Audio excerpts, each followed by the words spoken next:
On va se gêner, bonjour et bienvenue sur Europe 1. Jusqu'à 18h aujourd'hui, vous allez passer 2 heures en compagnie de Caroline Diamant. Ouais. Pierre Bénichou. Philippe Alfonsi. Oh là là, alors là. Gérard Miller. Oh, lui, il est formidable. Et à la cymbale, Jérémy Michalak.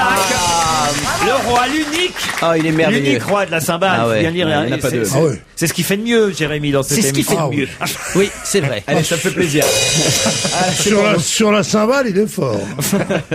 Vous, sur la ponctualité, pas trop, Ouais, hein, c'est Pierre autre chose, Bénichou. Pardon? Vous avez failli ne pas être là, vous êtes rentré sur le générique dans le studio. Je ne vois pas qu'on veuille de moi avant le générique. Moi, je n'ai qu'un patron, monsieur, sachez-le, c'est mon public. Voilà, c'est tout. Le public, justement, aurait été ravi de Ouais. papoter avec vous un peu avant l'émission. Non, il est content de trépigner en disant viendra-t-il, viendra-t-il. Il y a eu des suicides. Hein. Il y a eu des suicides des fois à 16h03. On les a ranimés. Alors comment ça va, mon petit Miller? Écoute, je vais bien, mon petit Pierre. Souhaitez-vous la bonne année? Tous Vous vous mes êtes pas vœux de vu bonne année. encore? On ne met pas de baiser, d'accord? Non. On souhaite la bonne année de loin. Ouais. Si on le faisait comme des hommes pour changer. Hein? Salut vieux. Salut, mon pote. Vous pourriez souhaiter une bonne année à Caroline Diamant, je suis sûr que vous l'avez pas fait encore. Ah non, j'aime pas quand Caroline change sa couleur de cheveux. Oh non. Je l'aime en blonde platine, elle nous a fait la rousse, maintenant elle nous fait l'auburn. Oh là là, autorisation de découvert de maman. Le mec qui vient de faire son courrier à la radio, je rêve. Non, vous n'allez pas en plus ouvrir votre courrier. Autorisation de découvert. 17 millions d'euros. Ah non, c'est pas ça que je fais. Bon, enfin, Pierre, vous posez votre courrier. Mais mon courrier intéresse. Vous ne savez pas le degré d'intimité que j'ai avec mon auditeur en général. J'ai des questions, moi, à vous poser. Ah. Et j'espère des réponses de votre part. Oh, la première est toute simple, hein. La réponse va fuser, évidemment. C'est d'actualité aujourd'hui. Il fallait évidemment que je vous la pose, cette question. Alors, qui est en tête des cocus? En tête des cocus? C'est facile, c'est Obama. Barack Obama. Barack Bonne Obama. réponse de Gérard Miller. Ah, j'ai pas compris pourquoi des cocus. J'ai pas compris. Ah, les cocus, ah oui, oui. Je sais pas comment on prononce. Ça Ah s'écrit oui, C-A-U-C-U-S. Caucus. Caucus. C'est caucus. Voilà. En français, cocu. Ouais. Bah, voilà, en tout cas, il a Ouais. une chance de cocus. Oui, il a eu une. Ah oui. Et il Formidable. bat largement Hillary Clinton. Troisième place. il a. Qui est pourtant la cocu la plus célèbre de C'est vrai, vous avez raison. Il aurait dû gagner les cocus. Hillary Clinton, comme quoi, vous voyez. Hein, eh ben, il n'y a pas de règle, il n'y a pas de loi. Ça vous fait plaisir que Barack Obama batte Hillary Clinton, vous qui nous avez fait ici même, je m'en souviens, un speech honteux. D'ailleurs, hein, les auditeurs nous ont envoyé des courriers disant mais pourquoi il en veut autant à cette pauvre Hillary Clinton? Je la déteste, moi. Ah bah oui. Ah ouais, C'est une ça. femme, quoi. Je préfère encore une noire que cette femme-là, tiens. Je vais te dire un truc, et pourtant Dieu sait qu'il n'y a pas de Français là-bas ou quoi? Des vrais Français Ce sont de des souche. Américains, enfin, Ah, ouais, voilà. formidable. L'Amérique unie, d'ailleurs, a dit Barack Obama. C'est ce qu'il compte présenter et représenter. D'autres ont, côté républicain, ont eu aussi un bon score. C'est Mike Huckabee qui arrive en tête. Moi, je le vois comme un gagnant, celui-là. Et ça me fait une peur terrible, parce que c'est un prêtre baptiste qui dit sérieusement, un pasteur, oui, qui dit sérieusement ce que je dis, en rigolant, évidemment, une femme et un noir. Et lui, il le pense sérieusement. C'est cette Amérique-là, ce baptiste-là. C'est-à-dire le côté le plus terrible de l'Amérique, quoi. Et ce qui est terrible, Pierre, c'est qu'il a un humour ravageur. Il a beaucoup d'humour. Il fait hurler de rire ses salles. Enfin, un humour qui nous fait peut-être pas rire nous, mais enfin. Pierre Bénichou, c'est Pierre. Nous, on l'a à la radio, ça nous fait rire. Imaginez Pierre Bénichou à la tête des États-Unis. Mais un Pierre Bénichou, en effet, comme il l'est à la radio. Je vois bien Pierre à la c'est Maison terrible. Blanche. Peter Bénichou. À la tribune, il ouvrirait son courrier, il arriverait à la bourre. Non, mais écoutez, ouvrir Il son courrier... commencerait par et lire obliger son tout le monde courrier. à parler français. D'abord, hein, c'est vrai, Pierre. Ah bah, s'il parle pas français, qu'est-ce qu'il en fasse? Moi, je reviens. C'est parce que c'est pas moi, parce qu'ils sont 300 millions, c'est pas moi qui vais me mettre à apprendre l'américain. S'ils me veulent comme président, ils ont qu'à apprendre ma langue. C'est vrai. À propos d'Hillary Clinton, c'est qu'il y a une polémique. On se pose la question, est-ce que Bill Clinton, qui maintenant est là sur les tribunes avec elle, généralement dans les salles pour attirer les électeurs, on dit est-ce que finalement il lui nuit ou est-ce qu'il lui est ça, on un sait atout pas. supplémentaire? On ne sait pas, c'est comme Mitterrand, quand Jospin il a dit non, venez pas, quand il faisait sa campagne. Jospin qui ne se trompe jamais, comme chacun sait, venez pas parce qu'il a pensé que c'était contre-productif pour lui. C'est comme Chirac, est-ce qu'il devait aller en fin de carrière, en fin de règne et de mandat, aller soutenir d'autres gens. Moi, je me souviens que De Gaulle m'a dit, mon petit Pierre, veux-tu que j'y aille? J'ai dit, reste à Colombey, mon pote. Eh ben, j'ai le temps. Cela dit, ce qui est étonnant dans l'État où ça s'est passé, pour l'instant, c'est un seul État. J'avais oublié votre voix, Gérard. C'est toujours préciser. cocasse. Ouais. Il y a le cocusse et le cocasse. Toi, tu es le cocasse. D'un seul coup, le fait que vous reparliez, cela dit, Vous n'avez pas eu transporté 10 ans en arrière. J'avais oublié, Vous ne Gérard. voyez pas pendant 15 jours. Ah oui, oui, je vous avais donc je oublié. disais donc que l'État où a lieu cette élection est un État qui n'a jamais été élu. Cela dit, vous avez commencé par cela dit. Oui. L'État où a lieu cette élection, il faut préciser que c'est un État particulier. Il n'y a jamais eu une femme qui a été élue nulle part, ni à la Chambre, ni nulle part. Premier point. Deuxièmement, c'est vrai que premier point. Deuxième point, ce qui est une véritable catastrophe. Me cherchez pas, Laurent. En début d'année 2008, franchement. C'est mal commencé. Deuxièmement, c'est étonnant de voir à quel point elle a fait un mauvais score chez les femmes. Les seules femmes qui ont voté massivement pour elle sont les femmes de plus de 65 ans. Chez les jeunes femmes, par exemple... Elle avait l'âge de moins de 5 ans. Moins de 65 ans. Et chez les jeunes femmes, par exemple, de 25 ans, elle a fait, 17, 18, moins de 20%. C'est une catastrophe. Cela dit, Laurent, puisque vous me cherchez... Il dit pas ceci dit parce que ça fait raciste. Ceci dit n'est pas français. Oui. Cela dit, Laurent, vous savez que je vous ai toujours soutenu, y compris dans les moments difficiles de votre carrière.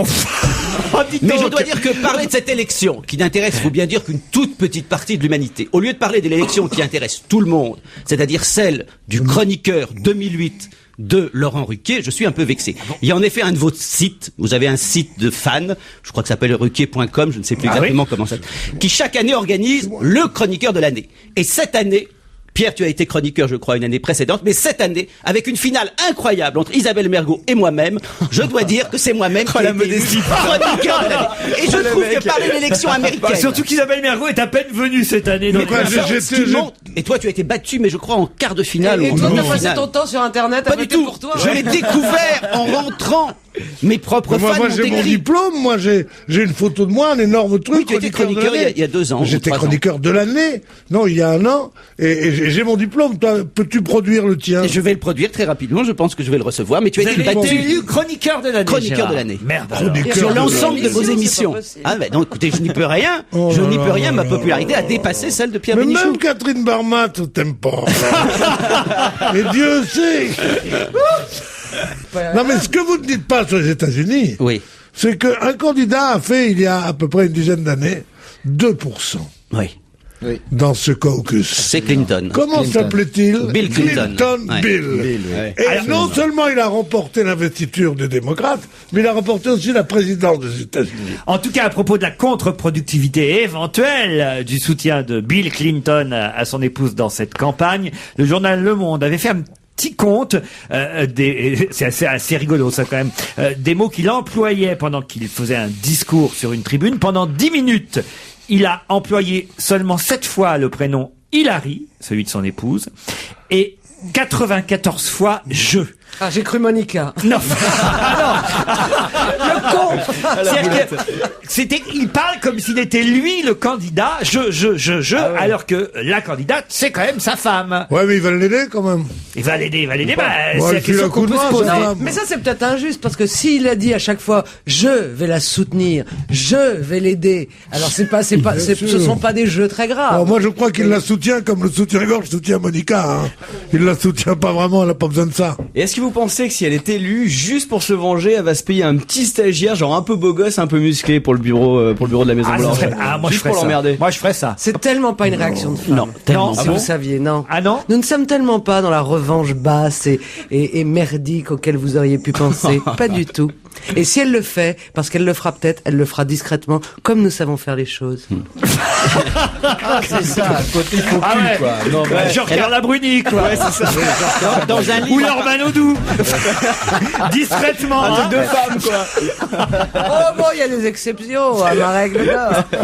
Dans un livre qui est sorti aux États-Unis, on raconte Je une sens fois qu'on de va plus s'emmerder, la allons-y. scène où Hillary a appris que Bill la trompait. La scène, paraît-il. Ouais. Ils sont dans le lit. Mais c'est elle pas est lui qui vient de gagner le championnat du monde des casse-couilles, là, encore. Moi je veux savoir. Non, mais il a été couronné, évidemment. L'inculture 2008, année de l'inculture. Allez-y. Alors.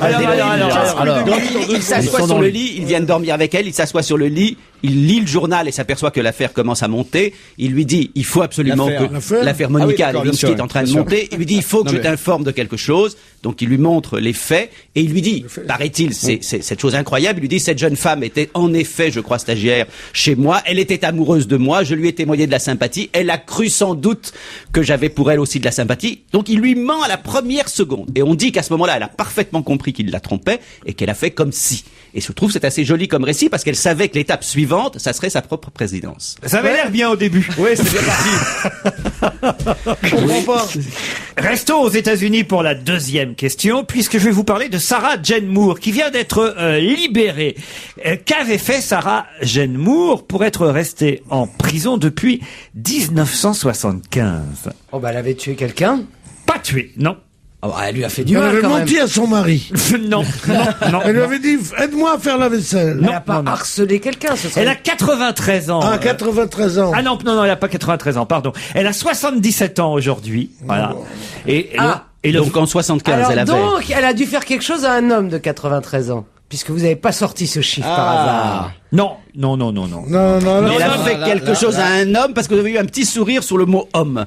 Moi, je regarde vos yeux. J'ai toujours un petit sourire sur moi. Même quand il a 93 ans. Un peu moins. C'est Sauf si j'en ai 122. la définition du pédophile, ça. 93 ans, c'est l'âge, effectivement, auquel est décédé l'homme à qui elle a fait quelque chose. Elle l'avait épousé. Non, pas du tout. Elle l'avait enlevé. Non, pas Elle est du rentrée en prison en Elle lui avait 75. Non, mais coupé, 32 ans elle lui de avait prison. coupé les Pas du tout. Elle a Non, été à la placée. Ça mérite pas 30 ans, ça. Elle a été placée mardi en liberté conditionnelle en plus. Ah, seulement. Elle a passé 32 ans derrière les barreaux de la prison fédérale de Dublin à l'est de San Est-ce Francisco. qu'il y a eu une erreur judiciaire? Pas du tout. Non, mais parce qu'attendez, elle ne peut pas ne pas avoir commis quelque chose de très grave. Ah bah oui, évidemment. Est-ce elle l'a défiguré? Eh non, elle a Elle lui a tenté rien fait quelque figure. chose, mais lui, il est sorti indemne de l'affaire. Et malgré ça, elle a été arrêtée. Eh oui. Elle a essayé de l'empoisonner. Eh oui, eh oui. Elle a essayé de Si l'empoisonner. je vous pose cette question, c'est évidemment parce qu'il y a un rapport avec la question précédente. Bien sûr, c'est ça que je cherche depuis tout à l'heure. Donc il y a Le un rapport rapport. avec... Il y a un rapport avec les femmes. Avec le grand-père Non. de Bill Clinton. Avec un rapport avec, c'était l'amant Avec de sa l'adultère. mère. Ou alors, attendez, 31 ans, Non, 93. aucun rapport avec l'adultère. C'est son grand-père? Aucun rapport avec l'adultère, c'est pas son Mais grand-père. avec un président des États-Unis. Avec un président Ah, des et dans les États-Unis. années 70, il y avait donc Nixon. C'est le vrai nom de Lee Harvey Oswald. Non. Non, 70, Sarah Jane Moore en Ah, 1975. c'est pas la compagne du mec qui a essayé de tuer Reagan? Moi, je pensais que c'était vous, le spécialiste des États-Unis. Non, spécialiste des morts. Oui, Philippe mais... Alfonsi. Enfin, elle connaît pas toutes les prisons non non, plus. je connais pas toutes Tous les les prisons. prisonniers. 75. Non, je suis en train de chercher ce qui s'est passé dans ces années-là, mais je vois pas. Qui était président en 75? C'était après Nixon. C'était donc Reagan Gérald Ford, bravo. Ah, donc elle a Jérémy. essayé de tuer Gerald Ford. Elle a tiré sur le président Gérald Ford. Souvenez-vous, le 22 septembre 1975. Souvenez-vous les enfants là en 75. Devant un hôtel de San Francisco, elle tirait sur le président Ford. Première nouvelle. Eh ben, comment ça, première Je nouvelle me souviens très bien d'attentat contre Reagan. Contre Moi Reagan, aussi. ouais. Qui a Contre été plein filmé d'autres, mais pas contre- lui. enfin, Elle pas vient contre d'être plein libérée, d'autres. elle vient de passer 32 ans derrière les barreaux. En septembre 75, devant un hôtel de San Francisco, elle était environ à 1 mètre de Gerald Ford, le président des États-Unis, quand elle lui tire dessus.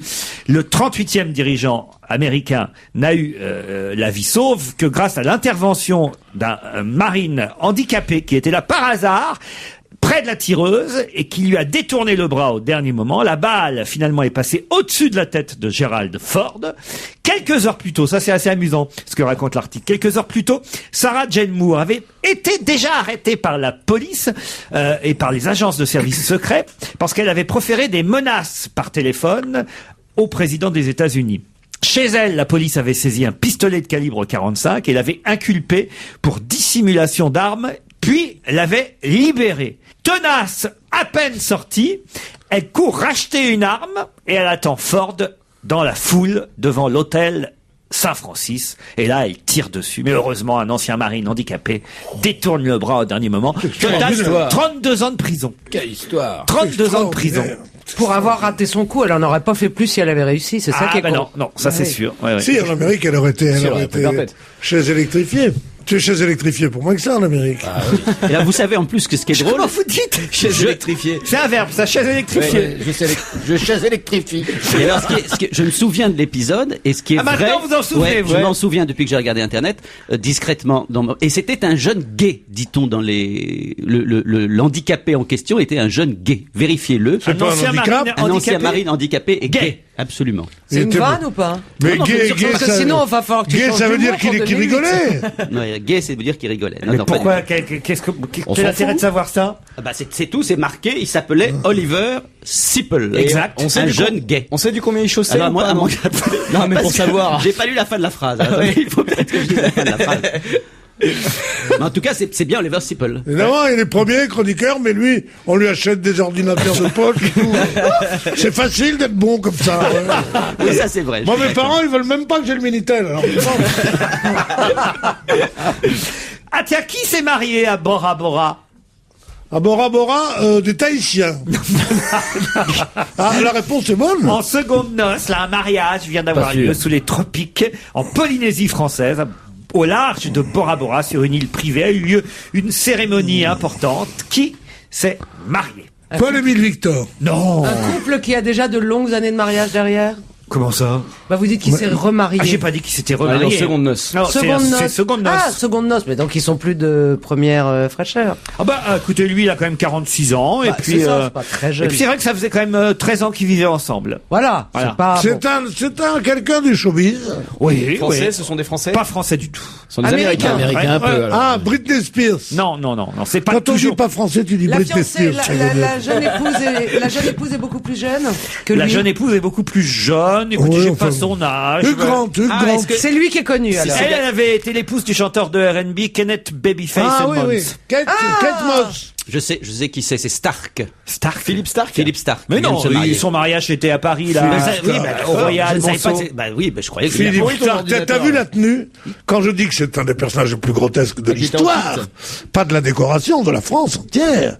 Tu as vu la tenue qu'il était en avait? kilt. Il était en kilt. Il était en jupe avec des gros mollets et tout. Mais c'était quelque chose d'atroce. Perry et Guillaume Cochin, nos amis, étaient invités au Ah bah mariage. évidemment, sans ça, c'est un flop social terrible. C'est encore pire que le mariage de Fabienne. On va pas repartir là-dessus, non.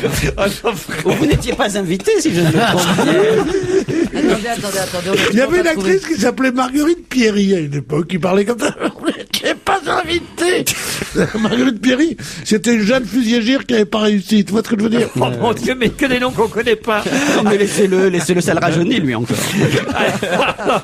Bon, alors dites donc mon mariage. Est-ce que par hasard... Ah non, Ah t'arrêtes non. de chercher. Il a son Vous lui enlevez ordinateur. son iPhone. Oh là là, l'iPhone, on va lui non. confisquer Et l'iPod, tout hein, ça c'est pas parce que je veux dire possible. que c'est Eddie Murphy. Je trouve ça limite. Bonne réponse de Gérard.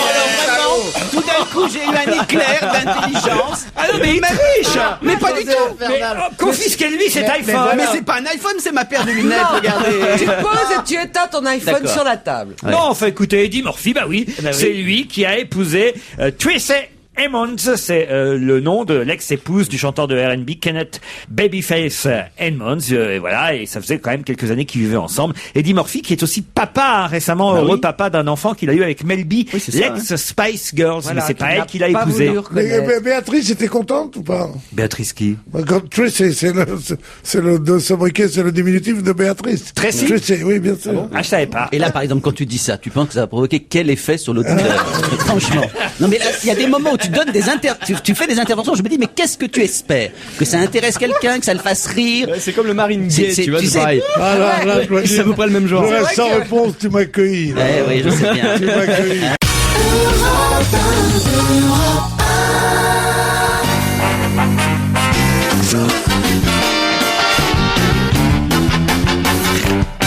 Pierre Bénichou, Caroline Diamant, Philippe Alfonsi, Jérémy Michalak, Gérard Miller. J'ai une question, là, ça va être plus difficile. L'architecte Massimiliano Fuxas a signé quelque chose qui sera inauguré demain. Quoi donc? L'architecte. À Paris? Massimiliano Fuxas. Il avait 90 ans, il est mort, c'était un des plus grands designers, architectes et designers italiens. Il vient de mourir à 90 ans.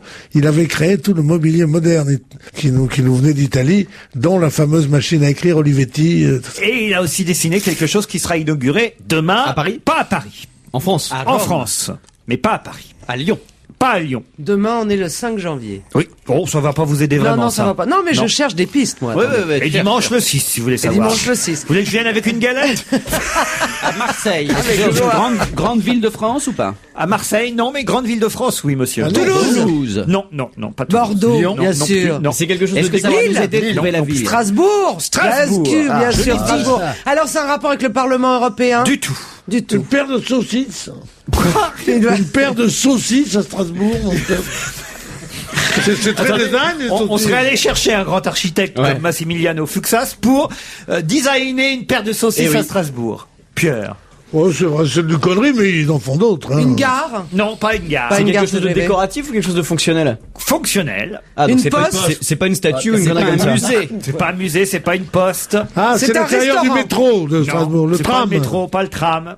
Non. C'est un monument où travaillent des fonctionnaires? Non, du tout. Du tout. Une église. Non, non C'est plus. privé, alors? C'est privé. C'est privé, c'est une banque, un théâtre. basilique. C'est pas un théâtre. Mais c'est une salle de le plus grand concert. zénith de France, le plus grand zénith Le de nouveau France. Zénith de Strasbourg qui ouvrira ses portes demain. 10 000 Bonne réponse places. collective. Pas du 10 000 tout. places. Pas du tout collectif. Le mot zénith a été prononcé salle par de concert, il a dit. le plus grand zénith de France. Je vous emmène en Chine. Où là, il y a eu une cérémonie assez intéressante ces jours-ci, une cérémonie qui consistait à débaptiser le nom de la chaîne sportive chinoise par chaîne olympique, puisque vous savez, ce sera 2008, l'année des JO à Pékin, et que, évidemment, il y aura une chaîne officielle là-bas à Pékin qui retransmettra toutes les compétitions. Et donc, on débaptisait la chaîne sportive chinoise pour la rappeler, la rebaptiser chaîne olympique. Et là, le présentateur, qui s'appelle Monsieur Zhang Bin, qui est un peu le Thierry Roland, on va dire, Oui, un chinois, petit peu, oui, c'est un peu c'est le ça. commentateur sportif le plus célèbre de Chine, Monsieur Zhang Bin. Il est là, il est en train de commenter, de présenter cette cérémonie. Et que lui arrive-t-il? Un lapsus incroyable. Non. Depuis, il a été viré. Il a diffusé les images des dernières performances de Laure Manodou. Pas du tout. C'est Il a quelque dit chose de Mao physique. Chao, il a dit en partant. Il a eu en direct une érection. Non, mais il s'est passé quelque chose en direct. Il a vomi quand Non, il a dit pas le du nouveau tout. nom. Bon. Zhang Bin, c'est le plus célèbre des Enfin, c'est le plus commentateurs. célèbre avec Wang Chang. Enfin, il faut dire qu'ils sont deux à être vraiment célèbres. Je dis ça pour ceux qui connaissent, évidemment. Ouais. Et d'ailleurs, ça a un lien avec une première partie de conversation qu'on a eue en tout début Mais d'émission. il a dit quelque chose, forcément. C'est Non, plutôt- lui n'a rien dit. Il était bien emmerdé pour tout vous dire. Ah, il a ri Non. à quelque chose Hillary qui a été- Clinton, c'est pour ça. Hillary a un rapport, en tout Il cas. a ri un rapport. Il a ri un rapport par rapport à la présidence ou par rapport à sa cocufication? Deuxième partie, madame. Deuxième partie. Eh ben voilà, il a évoqué le fait qu'il y avait un cocu olympique. ou qu'il y Non, a eu- non. Il a dit. Il est là, devant les millions de Chinois qui regardent cette chaîne olympique qui est en train de se rebaptiser, de se créer pour les JO. Lui, il est là pour présenter cette cérémonie, formidable cérémonie retransmise dans toute la Chine. Il y a vous voyez. quelqu'un dans un coin du studio qui fornique. Non. Non, Non. il a dédié cette Non, nouvelle Non, il a chaîne. rien dit. Il a rien dit en fait. Il s'est Non, passé il a rien quelque dit. chose. C'est quelque chose physique alors. Qu'est-ce qui se passe là? Il a fait une s'est mis- syncope. Mais pourquoi Il s'est mis sur le sexe. Il s'est assis sur une chaise. Il, s'est Il mis- a fumé le il a cigare. mis Pas sur du son tout. sexe un petit rectangle rouge. Et il a dit, on lui a dit, qu'est-ce que vous faites? Il a dit, le petit livre bouge. C'est pas ça? Oh putain, l'imagination. Ça alors là. Oh là là, Mon Dieu, Pierre. Oh là là. Non, Ça mais vient- ça- ça vient d'où, Il y a ça des gens qui vont t'attendre à la sortie. Ils vont être en blanc, crois-moi. C'est drôle, ça. C'est très drôle. Moi, a passé une moi, image. j'avais gagné le championnat des chroniqueurs avec des trucs moins bien que ça. Mais évidemment, Miller a mis la barre très très haut maintenant. Alors, vieux, raconte-nous les trucs. Il a diffusé des images inadéquates. Non, il n'a pas de code du tout. Attendez, ce que je comprends pas, c'est qu'il n'a rien dit. Ah C'est bon ça qui est pas clair. Mais non, c'est pas des propos Lui, qu'il il a est là, tenus. le commentateur sportif Tsang Bin, le plus célèbre de Chine. Il présente cette cérémonie du changement de nom de la chaîne CCTV5, chaîne olympique. Voilà, chaîne sportive de la télévision centrale chinoise. Ils ont pris quelqu'un. Ça y est. Il est côte à côte avec quelqu'un à l'image. Au début, non. Non, mais il y a quelqu'un qui vient dans le champ. Oui. D'accord. Et ce quelqu'un qui vient dans le champ dit une énorme connerie. Non, Et il est nu. Non. Non, il dit quelque chose, il montre quelque Non, chose. non. Il tient pas quelque chose. Non. Mais cette personne fait quelque chose quand même. Ah, cette personne arrive et dit quelque chose. Il dit quelque chose. Ah, et il dit lui, quelque chose. au lieu de lui fermer sa gueule, il éclate de rire. Ah non, pas du tout. Mais c'est non, quoi lui. cette personne? C'est un assistant qui vient lui dire quelque chose? Non, non, c'est le président. Non, non, non. C'est sportif. Non, qui ça peut être, à votre avis? Sa femme. Sa Elle femme. l'insulte, elle lui dit espèce de con, tu m'as cocufié. Exactement. En direct. En direct. Bonne réponse de Caroline Diamant. Il est là, lui, ce pauvre Tsang Bin a présenté la cérémonie officielle de lancement de la chaîne olympique. Alors qu'apparaît une dénommée Wu Tiwai, présentatrice elle sur une télévision pékinoise, qui s'impose sur le podium de la conférence de presse, et elle dit « Aujourd'hui est un jour spécial pour la chaîne olympique, pour Tsang Bin et aussi pour moi. » Elle tente de résister, parce que là on essaie de la faire sortir du champ des caméras, et elle continue, elle dit « Il y a seulement 2 heures, j'ai découvert que Tsang Bin avait une relation avec une autre femme. L'année prochaine, c'est l'année olympique. Le monde entier s'intéressera à la Chine. Mais tant que la Chine ne sera pas capable d'exporter ses valeurs, elle ne sera pas un grand pays. Nous sommes encore loin d'être un grand pays. » Évidemment, le scandale, évidemment, à la télévision chinoise. Depuis, Wu Tiwai a été virée, la femme, mais le mari aussi. Tous les deux ont perdu leur poste. Motif, perturbation de la nation. C'est dingue quand même qu'ils aient été licenciés. Vraiment, elles sont... Perturbation de la nation. Il avait raison, Guy Bedos, hein, elles sont capables de tous les hyènes.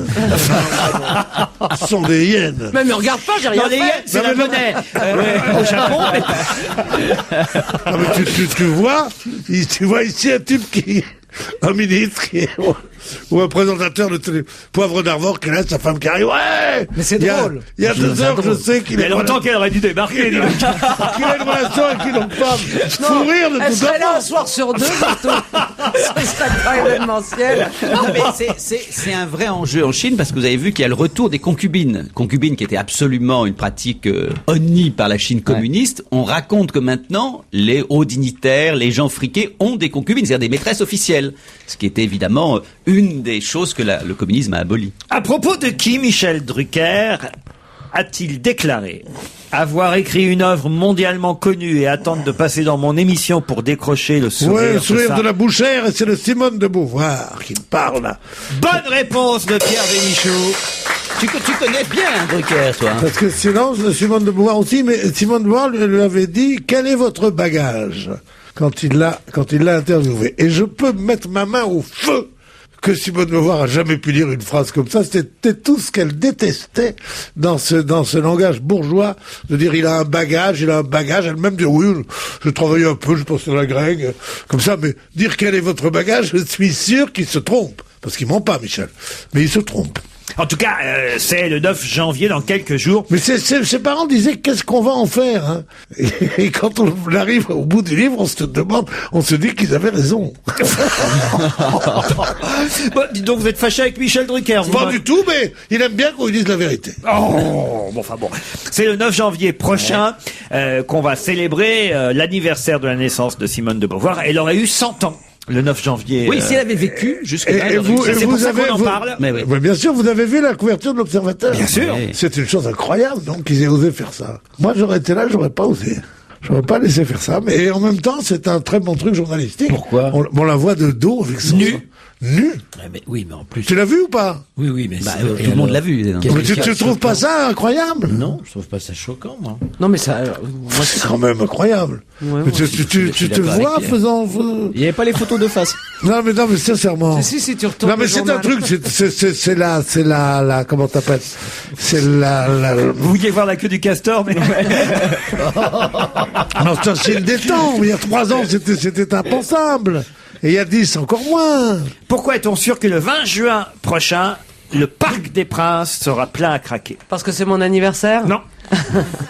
C'est votre anniversaire le 20 juin? Ouais. Je retiendrai. C'est la veille de la fête de la musique. Est-ce que c'est un C'est événement la veille du musical? solstice d'été, oui. Le 20 juin, c'est un événement musical, c'est vrai, mais c'est pas lié à la fête de la musique. Mais parce qu'il y aura des grands C'est musiciens. pas Solidaise? C'est pas... Le non. 20 juin prochain, 2008, le Parc des Princes sera plein à craquer. Bon, il y a une star qui va venir se produire. Française? Est-ce que c'est notre camarade C'est Céline Dion? Non. C'est Française? Johnny qui fait... Non, pas Johnny, pas Céline Dion, Mais pas français. français. Pas français. C'est un groupe étranger. C'est un alors. groupe étranger. Bien C'est sûr. Tokyo Hotel. C'est Tokyo Hotel. Bonne réponse de Jérémy Michalak. Je te mâche tout le boulot. Quel succès ce groupe, hein, Tokyo Hotel. Tokyo Hotel, Ils font ah oui, même c'est le fou. Parc des Princes. Les places sont mises en vente à partir du 16 janvier au cas où vous voulez vous précipiter pour Non, avoir les ça va premières aller. places. Tokyo Hotel, oui. Je voudrais bien avoir une chambre, moi, surtout.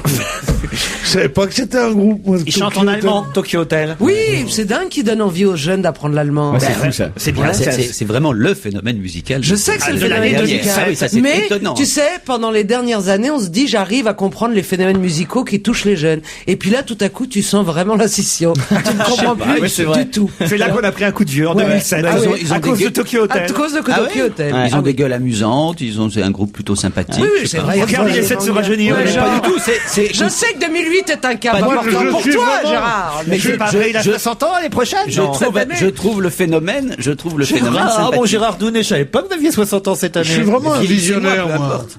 Je suis vraiment un visionnaire, quoi. Parce que j'ai commencé à plus savoir quels étaient les moteurs qui pouvaient faire bouger les jeunes comme ça. J'ai commencé avec les Beatles. Moi, je me dis, c'est pas possible. Ça va pas marcher, ce truc-là. Et puis, peu à peu, j'ai eu raison avec Tokyo Hotel. Vous voyez?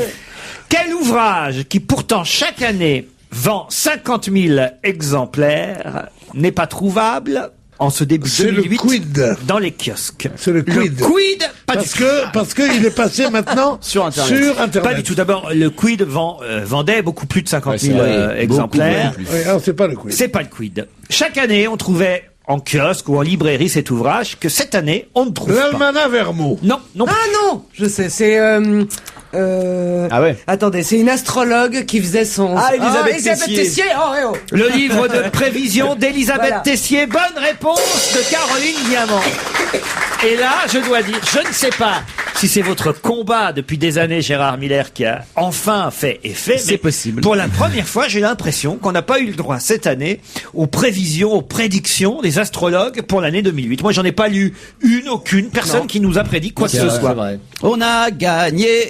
Qu'est-ce qui se passe? Alors, il n'y a plus d'astrologues, il n'y a plus de voyants, il n'y a plus de dire du médiums. mal des astrologues. Il y a Moi, je des- il y a- voudrais. Il y a des fois qu'ils se trompent, et il y a des fois qu'ils ont raison. Je voudrais, là je lance au défi Paulette Couder et Anthony Bloch qui sont derrière la vitre, je voudrais que d'ici à 18h, nous trouvions un médium, un voyant ou une astrologue qui nous fasse des prévisions pour 2008. On n'en a pas eu Non, encore. c'est vrai, vous avez Pourquoi raison. pas franchement, Elisabeth allons-y. Tessier? Ah, peut-être Elisabeth Parce qu'on lui Tessier. demanderait pourquoi son livre paraît pas, et qu'est-ce qu'elle voit dans la 3e demain à Vincennes.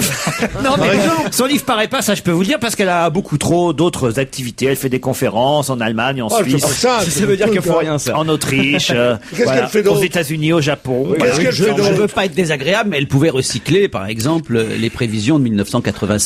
Personne s'en souvient. Non mais quand Franchement. même, Mais sur non, son site il y a- internet, on trouve quand même les chances astrales de la libération d'Ingrid Betancourt. Ah, c'est intéressant ça. Elle prévoit que Madame Betancourt, Capricorne, ascendant Taureau, née le 25 décembre 61 à 14h15 à Bogota, profitera de l'influence conjointe de Mars et Jupiter. Et grâce à la position des deux planètes, une intervention libératrice n'est pas à exclure.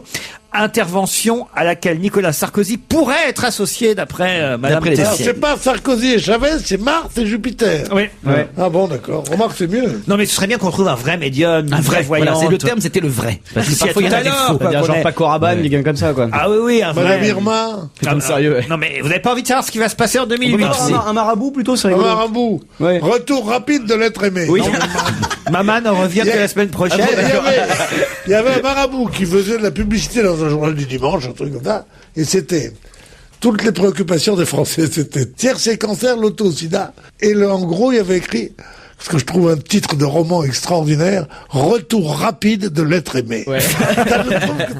Peut-être qu'on aura quelqu'un qui nous donnera ses prédictions pour 2008 d'ici à 18h. Tiens, un petit test, là, ça devrait être rapide. On nous rappelle aujourd'hui dans la presse que les marques françaises automobiles résistent plutôt bien aux marques étrangères. Et on nous donne la liste des 10 voitures les plus vendues en 2007, voitures françaises. Donnez-moi le trio de tête des voitures les plus Peugeot 105, je crois, ou 107. Pas du tout. Non, c'est les Renault. Ça commence par Renault. Renault Mégane. Alors, c'est la Renault Mégane qui est en tête numéro 1, bravo. Ça doit être Renault derrière Peugeot aussi. 207. La 206. La Peugeot 207 est en 3. Bah. Il vous manque la deuxième. Alors c'est une Renault aussi. C'est une Renault. C'est La Clio. La Clio Renault, bonne réponse de Jérémy et Caroline. Donc Voilà. les Français achètent français. Le trio de tête des voitures françaises les plus vendues, Mégane Renault en tête, Clio Renault en 2 et Peugeot 207 en 3. En 4, si ça vous intéresse, Encore une Non, ça Peugeot. ne nous intéresse pas. Une Renault encore, la c'est ma... C4 Picasso. Non. Ah, Citroën. Citroën. Vous voyez le succès de Picasso? Et la Modus, ma voiture, non, il n'y est pas du tout. Elle est nulle part. J'ai pas la Modus. Dès que non. j'achète une voiture, je Coule le marché, ouais. je lui porte la cerise, moi. En 5, vous avez la Peugeot 307. En 6, la Citroën C3. En 7, la Twingo. En 8, la Peugeot 407. En 9, une Ford Focus. Et en 10, la Volkswagen Golf. Ça vous surprend ou pas? Non? Non, moi j'étais étonné qu'il n'y ait pas, vous savez, la petite qu'ils ont lancée, la Peugeot avec c'est celle-là. Ah non, elle marche pas du Avec tout. les portes Laurent. qui s'ouvrent électriques. Reposez-moi la question, ça vous Ça surprend? vous surprend ou pas? Mais alors là, je suis sur le cul. Je m'attendais à tout sauf à ça. Putain, mais c'est incroyable comme info. Jamais ça vous surprend. Ouais, franchement, la je croyais. Clio, moi je pensais pas Ah ouais, que c'était en la deux, numéro moi, j'ai 2. voyé Moi non en plus. La Clio, je pensais que c'était une voiture qui n'était pas du Mais tout à la franchement, plus mais du tout bien à la sûr, mode. c'est Quoi, la Clio? Ouais. J'ai failli la prendre, moi. Si c'est pas mon ami qui me dit prends une Modus. prends une Modus, je suis sur Clio. Seulement, c'est moins bon pour le dos. La Modus, t'es assis très haut, enfin, tu viendras faire un tour. Moi, j'ai fait J'ai un tour dans déjà ta fait un Modus. tour. Tu m'as fait faire un tour dans ta Modus. Moi aussi. Et alors? Ah bah c'était pas mal. J'étais surpris de la taille intérieure de la voiture. Non, c'était Ah impressionnant. ouais, elle est petite que de dehors, l'extérieur, non, ouais. que de l'extérieur. Ouais. On était avec Madame Bénichou et tout, c'était bien. Avec Madame Ah, Bénichou ouais. en plus. Ah ouais, on a fait un petit nous, on tour de était tous voiture, les c'était deux. sympa. Vous lui avez souhaité une bonne année de ma part, Madame Bénichou? Non. Bah, enfin alors. Non, parce que j'ai dit qu'on travaillait plus ensemble. Comment ça? Ouais, pour me faire le malin, j'ai dit, oh, il me fait chier, je veux plus travailler avec lui. Il a dit qu'il t'avait viré.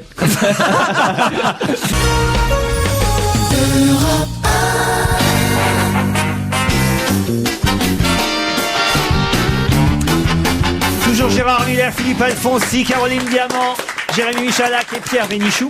Pourquoi l'école maternelle de Beuvry-la-Forêt dans le Nord a-t-elle dû changer de nom? Facile, car il y avait le nom d'un homme politique très célèbre qui a été ministre de la Culture pendant un grand nombre d'années, dont on parle aujourd'hui parce qu'il serait peut-être ministre de la Justice. Bonne réponse. Jack Lang, et on a changé le nom de l'école qu'il avait inaugurée lui-même il y a 2 ans. Voilà, pour atteinte à la neutralité du service public, l'école Jack Lang ne portera plus ce nom.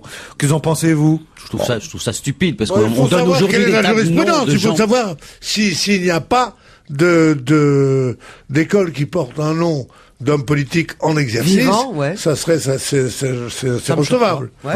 Ça me choque pas, honnêtement. Bah, en tout cas, voilà, ils l'ont débaptisé Jack Lang pour l'appeler école. Philippe Pétain. Jean-Luc Ferre. C'est normal. C'est bon. Ah, ça c'est drôle. Mais moi, je trouve, je suis peut-être vieux Ça te jeu, fait mais pas je rire, trouvais Gégé. mieux, je trouvais mieux de donner le nom des rues ou des écoles à des gens qui étaient morts. Moi je aussi. trouve ça étrange de le donner du vivant des gens de toute façon. Mais que ce soit pour des chanteurs, l'école Pierre Perret, je trouve que c'est une bonne idée. attends, Jack Lang, il est pas en C'est grande une forme. bonne idée, Ouais. l'école Pierre Non, mais je veux Perret. dire, pourquoi pas, C'est ou ça- un con, l'école Pierre Perret et le lycée Coluche. Tu sais que j'adorais Coluche. Faire un lycée Coluche, c'est grotesque tout ça. C'est grotesque à la rigueur. Quand on a fait une école Jacques Prévert, on a dit oh là là, Jacques Prévert, est-ce que c'est vraiment quelqu'un qui a combattu justement tout ce côté régiment, ce côté caserne qu'on le lycée. Pourquoi pas c'est un truc. Et après ça, Georges lycée Brassens, Coluche, Coluche, non, ça me lycée saute. Moi non plus. Perret, lycée Brassens. Et alors on dit oh là là avec des frissons, tu te rends compte, il a dit au village sans prétention, j'ai mauvaise réputation. Et c'est lui à qui on donne le nom d'un lycée. Mais ça va, et Mon pour- Dieu, ma je sais. Et pourquoi arrêtez. François Mais Villon, non. t'as des lycées François Villon qui Mais étaient François aussi... Villon, c'est pas pareil. Je suis François d'accord, mais je veux dire, on a Mais aussi non, donné mais des non, noms mais à non. des gens de Mais lycée, non, à mais des non, gens mais qui ont non, été... Mais dans on la commence comme contestation. ça. Non, des noms On de gens. commence comme ça et on finit d'aller voir le pape avec des types genre, non pas Bigard quand même, mais avec des comiques. Non, c'est ridicule. Tout ça. Non, il est jaloux qu'il n'y aura C'est pas de lycée ridicule. Pierre Bénichou. Mais Non, mais c'est détrompez-vous, il y aura peut-être un lycée Pierre Bénichou. Non mais là Une école du non, rire. mais c'est tout à fait dévié ce que tu me demandes, parce que Jacques Lang n'est pas un comique et que Jacques Lang peut tout à fait avoir un lycée à son nom. Quand il mourra, il a été ministre de l'éducation nationale après avoir été surtout un grand ministre de la culture. Bon, c'est pas du tout ridicule. Non, mais Même qu'on peut-être pourrait que s'il l'appeler, rentre dans le on pourrait gouvernement l'appeler Malraux, Duhamel, oui, son ancien ministre de la culture. Peut-être que s'il rentre dans le gouvernement Sarkozy, comme on le dit, dans un prochain remaniement, bah peut-être on pourra rebaptiser l'école, parce que là Mais il y aura non. plus. Eh si, parce qu'il y aura plus neutralité, atteinte à la neutralité du service public, vu qu'il aura été à gauche, à droite, au centre. Donc on peut lui donner. Non mais c'est vrai. Il aurait été neutre, oui. Et il aura été neutre. Voilà, c'est le moins qu'on puisse dire, non? Non, moi, je trouve ça pas scandaleux. Non, mais Donc, ce qui est l'excuse, étrange c'est sur les neutre, noms, en fait. pourquoi par exemple Giscard d'Estaing, donc président de la République, on attend manifestement sa mort, comme pour De Gaulle ou Mitterrand, on attend sa mort pour lui donner des noms de rues, des noms de lycées. À ma connaissance, il n'y a rien qui s'appelle Giscard d'Estaing en France. Je ne pense pas me tromper. J'ai c'est pas dans le même la temps- France à la recherche d'une rue Giscard d'Estaing. Et dans le même temps, on donne effectivement à des artistes vivants des noms d'écoles, alors peut-être pas de rues, mais des noms d'écoles, des noms L'avenue d'établissements. Charles de Gaulle, il y en a, pas seulement en Algérie, il y a même en France, il y a des avenues Charles de Gaulle. Oui, mais il est décédé, Enfin, je trouve c'est après que sa mort. donner- Non, avant sa mort. L'avenue en Charles France de Gaulle, bien sûr. Ah, d'accord. À propos de président de la République, vous avez vu que Giscard et Chirac ont été réunis, on le sait, on en a parlé ici lors d'une Conseil constitutionnel. séance du Conseil constitutionnel il y a quelques semaines de ça à propos de la loi Hortefeux. C'est seulement cette semaine que le Canard enchaîné nous révèle exactement comment ça s'est passé entre les deux ex-présidents de la République vivants. Hein, c'est assez rare d'avoir deux ex-présidents de la République vivants dans le même pays. Et il paraît que, vous savez, on savait ça qu'ils s'aimaient pas trop. Alors il paraît que ça a été comique, hein, la réunion entre les deux. Tout le monde attendait le moment où l'un allait un peu tacler l'autre. Et ça n'a pas manqué à la 7e minute des débats, nous révèle le Canard enchaîné cette semaine. 7e minute, Giscard a ouvert le feu et s'est adressé à Chirac Allez, faites-le nous, faites-le en lui nous. disant lorsque vous étiez mon Premier ministre, ce qui ne fait jamais plaisir, c'est lorsque vous étiez mon Premier ministre, bon, l'autre n'a pas répondu tout de suite, pas branché. Et puis quelques minutes plus tard, Chirac a repris la parole. Moi qui ai été élu 2 fois président de la République, c'est vraiment la cour de récréation, C'est quoi. mignon. C'est mignon ou sympathique. affligeant, Ah, c'est pas- C'est drôle. Ni l'un ni l'autre, c'est drôle. C'est, bah Non, voilà. on dit pas mon Premier ministre.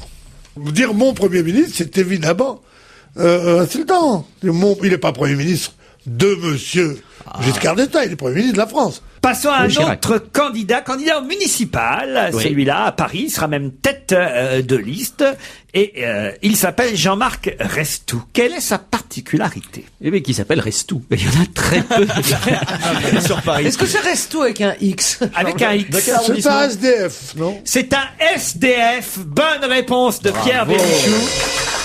Faut dire que vous le connaissez sûrement parce que il raconte qu'il a passé 13 ans devant chez Castel. Ah bah c'est pour ça, il a dû en voir des trucs. C'est lui, vrai, hein. Pierre. Et non, vous le connaissiez? Ouais. Et il est candidat au municipal pour le 6e arrondissement de Paris. C'est un SDF qui présentera une liste. Il a le soutien même de quelques personnalités. Paraît-il, il est toujours devant les Deux Magots ou le Flore dans le 6e arrondissement. C'est un candidat donc à Saint-Germain-des-Prés, vous l'aurez compris, à Paris, 6e. Et il veut le siège de la mairie du 6e. Un SDF candidat, pourquoi pas. Comment vous connaissiez son nom, Pierre Bénichou? Parce que j'ai dû lire quelque part, ça m'a rappelé quelque chose, mais je me souviens pas d'un futur député qui faisait la manche devant chez Castel. C'est une tradition pour un certain nombre de personnages marginaux du quartier latin de se présenter à des élections. C'est Ah un oui classique, bah bien entendu. Ah, c'est pas le premier? Ah bah c'est pas du tout le premier, Il y a eu c'est un Ferdinand Lope, classique. le premier, il y a eu après Ferdinand ça, Lope dans à la grande, Guigui. et à Guigui, Mouna Guigui qui s'est pas présenté. Ah si, il s'est présenté C'est déjà à des présenté, élections. oui. Et la grande proposition de Ferdinand Lope qui reste dans des Attention, ne mémoires. dis pas boulevard Saint-Michel. la rue Champollion des deux côtés jusqu'à la mer. Ce qui est beaucoup plus drôle. Il proposait de prolonger la rue. Mais c'est prolonger Prolonger la rue Champollion des deux côtés jusqu'à la mer. Oui, mais nous, prolongez-nous de 30 ans qu'on comprenne vos vannes. Alors, Il y a eu Ferdinand Lhomme, qui était un candidat marginal du quartier latin, et sa grande proposition la plus célèbre, c'était de faire en sorte qu'on prolonge la rue Champollion, qui est une toute petite rue du quartier latin, qu'on la prolonge des deux côtés jusqu'à la mer. Et il était aussi, il y avait un truc que j'adorais, il était pour l'extinction de la pauvreté après 19 heures. Qui a déclaré « La situation du PSG est inédite. 5 victoires à l'extérieur, 0 à domicile. C'est du jamais vu. La solution serait peut-être de ne plus jouer au Parc des Princes. » Jean-Marc Restou? Non. Bernard Tapie? Non. est-ce que c'est un sportif qui s'est permis ce genre de C'est un commentaires? président de club. Non. Laporte. Guazzini? Non. Non, c'est pas un sportif. C'est quelqu'un qui aime le sport, mais ce n'est pas un sportif. D'accord, donc on va chercher... C'est quelqu'un qui aime le football, évidemment. Un Non. homme de cinéma. Non plus. Un chanteur. politique. Un politique. Un politique. Sarkozy alors. Non, pas Sarkozy. Ça ressemble pas à une phrase de Sarkozy. Qui aime le football. Lionel Jospin? Francis Lalanne, non. Et c'est un homme politique qui est en ce moment aux affaires. Alors, ça dépend ce que vous appelez les affaires. François Hollande? Non. Philippe Séguin. C'est Philippe Séguin. Ah, Bonne bah oui. réponse de Pierre Bénichou. Parce qu'il adore le foot. L'actuel président de la Cour des comptes est un supporter historique du PSG. Voilà pourquoi il donne son avis sur le Paris Saint-Germain, et particulièrement à l'occasion d'un match de Coupe de France qui opposera le PSG à Épinal, sa ville dont il a été maire pendant longtemps. Oui, sa ville, c'est pas Épinal. Ah bon? Sa ville, pourquoi? C'est Marseille. Et non, pas du tout, il est supporter du PSG. Il est de Tunis. Or, le PSG, c'était un Tunisien qui était à la tête. Francis Borrelli Et Charles Tallard, deux thunes, qui étaient à la tête de ça, et tout le public, c'était les Tunisiens, les Juifs tunisiens de Paris, qui étaient tous là. Et Séguin faisait partie de cette horde de supporters Tunisiens. formidables qui ont été. aujourd'hui, ça manque de thunes au PSG pour acheter des nouveaux joueurs. On se retrouve après le flash de 17h. On va se gêner, c'est la deuxième heure avec Philippe Alfonsi, Caroline Diamant, Jérémy Michalak, Pierre Bénichou et Gérard Miller. Ah oui, vraiment. Qui a battu son record en marquant 17 points à Charlotte? Et tac, 17 points, dites-vous. 17 points. Qui a battu son record en marquant 17 points à Charlotte? Dans un concours. 17 points, c'est un sport. C'est un sport. C'est au basket. C'est évidemment. au basket, monsieur. Et c'est le Français qui joue en Amérique, le formidable Tony Parker. Tony Parker. Et ce n'est pas Tony Alors, Parker. c'est le le fils fils de de Joachim Noah. Noah. Joachim Noah, bonne réponse de Caroline Diamant. Charlotte, ça veut dire quoi, C'est la Charlotte? ville. Charlotte, c'est une ville américaine, c'est un club américain. Ça s'appelle les Charlotte Hornets. Voilà l'astuce, évidemment, Pierre. Et Joachim Noah a battu son propre record en marquant 17 points lors de ce match où l'équipe de Joachim, les Chicago Bulls, c'est bien ça, oui. a battu l'équipe de Charlotte 109 à 97 pour ceux qui aiment les détails précis. Chicago Bulls, Pierre. Bulls, je sais pas comment vous dites. Bulls. C'est quand même, il est grand, hein, c'est fou, hein. 2m11, Joachim. Il a encore grandi. Ah oui, vous trouvez? Bah oui, parce que la dernière fois que j'avais lu un article sur lui, il faisait 2m6. Ah oui, il a pris 5 cm encore, alors. Hein. 2m11. Je viens de lire le livre de Pascal Bruckner que je reçois samedi soir dans On n'est pas couché sur le petit Marie, l'homme qui rapetisse. Vous n'avez pas lu son dernier roman à Bruckner? C'est très rigolo, alors, je veux dire, ça m'a beaucoup plu. Et c'est une femme qui mesure à peu près 1m80. En fait, c'est bizarre parce que on a l'impression qu'il a écrit ça en sachant que Sarko allait être avec Carla Bruni, parce que c'est un type qui mesure 1m66 et qui est avec une femme de plus d'1m80, et à chaque fois qu'ils ont un enfant, ils rapetissent de 30 cm et il finit par devenir Lilliputien. Voilà. C'est très rigolo. Enfin, je vous conseille ce livre. C'est exactement ce qui arrive à Sarkozy. Moi, je l'ai connu maire de Neuilly, c'était 1m92, Sarkozy. Non, franchement. Et là, je ne sais pas ce qui se passe, mais il est à 1m47. Mais parce que vous croyez qu'il a pensé vraiment à Carla Bruni? Non, je pense pas. Je suis sûr qu'il y a pensé, qu'elle a pensé à lui aussi. C'est exactement sa cam, lui, alors. Ah il oui? est assez mignon, genre un télo, il écrit des essais, c'est Oh, j'avais une confondu. sorte de BHL Chanel de poche, oui, tout à fait le genre. Qu'est-ce qu'il y a? Celui de facile à chanter, Caroline. t'as pensé. Ah oui, c'est ça. Elle a commencé avec Pascal Brunner. du mec de facile à chanter. Pascal Brunner. C'est la tête que je voyais. c'est ça. Je me disais, tiens, c'est drôle. Bah, je me dis peut-être qu'il a Oui, du elle talent. fait partie de ces gens qui vont faire leurs courses au BHL. Bon, enfin, Pascal Brunner et Pascal Bruckner, ça n'a rien à mais ça voir. fait rien pour Vous elle. avez parfois C'est des pareil tout Mais ça. oui, elle confond C'est Balzac pareil, avec le tout- cinéma, hein, c'est Bien ça. sûr. Et la rue. Elle croit que Chateaubriand c'est un beefsteak. Et Clémenceau, un porte-avions. Ah non, mais enfin, Caroline, vous me Ah non, mais décevez. je connais Pascal Bruckner. Ah bon? Mais parfaitement. Mais Ah je- bon, je- parfaitement. Parfaitement, Peux-tu je nous vois très citer bien qui 7 de c'est, je ces sais hommes s'il est le compagnon, je sais ce qu'il écrit. 7, moi-même, je suis vu- pas sûr que je saurais. Le hein. sanglot de l'homme blanc. Mais voilà, j'ai vu la tête de l'autre apparaître. Là, j'ai un texte intéressant. Parce que c'est Christine Boutin qui avait choisi ce texte en 2003 quand elle avait remis à monsieur Raffarin, qui à l'époque était Premier ministre, elle avait remis un rapport sur la détresse sociale. Le titre de son rapport à Madame Boutin, c'était « Pour sortir de l'isolement, un nouveau projet de société ». Et en exergue de son rapport, Madame Boutin avait mis « Il faudrait que tout le monde réclame auprès des autorités une loi contre toute notre indifférence, que personne ne soit oublié, que personne ne soit oublié. » À qui avait-elle emprunté ce texte? Sciemment, évidemment. Ah, Émile À l'abbé Zola. Pierre, Non, pas l'abbé Pierre, pas Zola. Un pape. Martin Luther King. Non, non, Un non. écrivain. Un écrivain, pas vraiment. Mais c'est quelqu'un qui a écrit. Est-ce que des c'est livres. quelqu'un de français? C'est quelqu'un de français. C'est quelqu'un de La contemporain. politique. Contemporain. Carla Bruni. Carla Bruni, bonne réponse de Gérard Miller. Non, c'est vrai. C'est dans le Canard enchaîné qu'on trouve cet extrait. C'est vous dire si quand même Mme Boutin...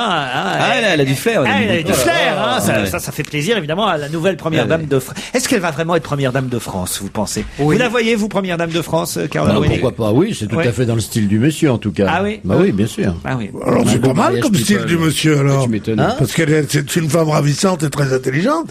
Et alors? Donc c'est tout à fait dans le style du monsieur. Non, mais qu'elle a d'en faire la C'est dans première le dame de style France. de quand tous même. les hommes. Attends. D'avoir cette compagne, excuse-moi. Ah oui. Ah C'est bon, une ouais. fille belle, elle est intelligente, elle Ah est oui. drôle. Ouais. La seule chose vraiment, si tu Disponible, cherches un petit peu si tu lui cherches des Pas noix, difficile. elle est un peu maniérée. C'est tout. Non, Mais elle est sinon, pas maniérée du Pas tout. difficile, Ouais. ça c'est drôle. Elle est pas maniérée du tout. Ouais. elle est maniérée. Elle est mais formidable. je ne vois pas, avec justement la vie qu'elle a, est-ce qu'elle peut accepter toutes les contraintes chiantes Oui, qui pour vont avec ça. chérie, oui, toutes les contraintes. Bah, c'est très elle va chiant. être nourrie, logée, tout. Qu'est-ce qu'elle veut Mais elle mieux n'a pas besoin de lui pour être Moi, je la veux logée. pas, moi, comme femme, moi. T'as jamais la loi à la maison avec Bah ouais. un oiseau pareil. Non, mais ça tu va vois, pas, elle a elle- tout pour elle. Elle Elle est- veut pas m'avoir moi. Elle en mérite plus. mieux que de dîner avec Kadhafi quand il est de passage à Paris, je pense. Donc, Alors, est-ce que je suis le seul à penser, mais sans doute est-ce que je me trompe, qu'un jour quand même Sarkozy, élu président de la République par la majorité des Français, va quand même payer cette façon arrogante, enfin, de profiter de la vie. mais On pourquoi peut- c'est arrogant de Mais parce profiter que de la vie quand quand on tu as est les moyens? Les autres l'ont fait de manière n'importe cachée. qui, non. Qu'est-ce que ça change? Non, mais je vais te dire, n'importe qui a le droit de se donner du plaisir quand il le peut. Mais quand tu es président de la République, il y a tellement de gens aujourd'hui en France qui quand même ont vaguement des difficultés pour vivre, et tu vois quelqu'un qui manifestement, je le dis au sens, se la pète et ne se refuse strictement rien. Mais Chirac se refusait quelque chose. Est-ce que, non, est-ce mais que non, tu non, peux non, être non, mais non, représentatif? Mais non, mais non. Aussi hypocrite, Ce n'était pas arrêtez. exposé, peut-être tout ce qu'on voudra, même si on ne découvrait que Mitterrand Chirac menait une vie encore plus luxueuse, il le fait de façon provocante. Non, il le est fait provocateur de manière et il explique, décomplexée. il le dit lui-même. Décomplexée. Mais non, c'est pas décomplexé. Si, c'est décomplexé. C'est provoquant. Et- non, c'est provoquant. c'est D'ailleurs, il le dit décomplexé. qu'il veut provoquer avec ça. C'est de la provocation. Non, mais tu ne dois pas ressembler forcément à ceux qui vont t'élire, mais tu dois quand même avoir une certaine proximité avec eux. Et il faut la trouver, cette proximité. Tu peux pas simplement être dans les images les plus éloignées de la vie des gens. C'est pas possible. Quand Mais tu es ça président de la n'est République, pas parce il qu'il a- ferait semblant d'être dans des images qu'il serait proche de nous. Il ne l'est pas, ils ne le sont pas. Ces hommes-là il ne l'ont assume. jamais été. Quand tu habites- Mais il assume. Moi, Quand écoute, tu tu veux que je te habites- dise, c'est pas le président que j'ai élu, mais au moins, il assume ce qu'il fait avec un peu moins d'hypocrisie. Non, que les c'est pas, précédents. Il de assume pas sa l'hypocrisie. fonction, Quand qu'est-ce tu que tu habites une racontes banlieue déshéritée, Il assume tu pas sa essaies de ne pas fonction. avoir une Rolls-Royce. garé devant. Et cette alors, femme. quand il est sur un yacht à l'étranger, il est pas en France en train de Mais il se est toujours balader. président de la République Et là, en ce française. moment, il resplendit, il a une meuf que vous rêveriez tous autour de cette table d'avoir à votre bras. Il a une Et meuf. ben, il fanfaronne Il a comme une un meuf. mec qui a Il a une meuf. président. Le voilà bien, son électorat. Voilà, C'est il ceux a qui une meuf. disent il a une meuf. Voilà son électorat. Il a une meuf. Je ne suis pas son électorat, mais peu importe. Ah, il y a des peut-être choses que voté je pour comprends. Ségolène? Oui, mais peu importe. Non. Si. Ah bah c'est bien fait, tiens.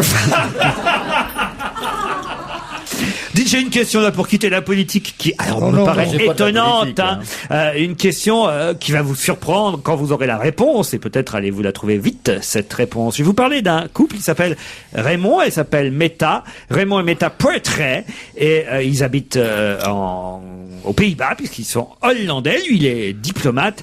Et ils viennent de faire quelque chose d'incroyable au bout de 7 ans. Qu'ont-ils fait après 7 ans de réflexion? C'est quelque chose que nous on fait beaucoup plus rapidement d'habitude. Pas du tout, non. Qu'on ne fait pas du tout, monsieur. Meta, c'est un prénom. Donc. Ils ont décidé Oui, de il se s'appelle suicider. Meta, il s'appelle Raymond. M-E-T-A. C'est un prénom. M-E-T-A. Raymond et Meta Poitré. Ils ont décidé de se suicider ensemble. Non. 7 ans il a dit de réflexion. Ouais. Donc, réflexion, il ne dit rien au hasard, le chef. Un chef, c'est quelqu'un qui, chaque mot compte.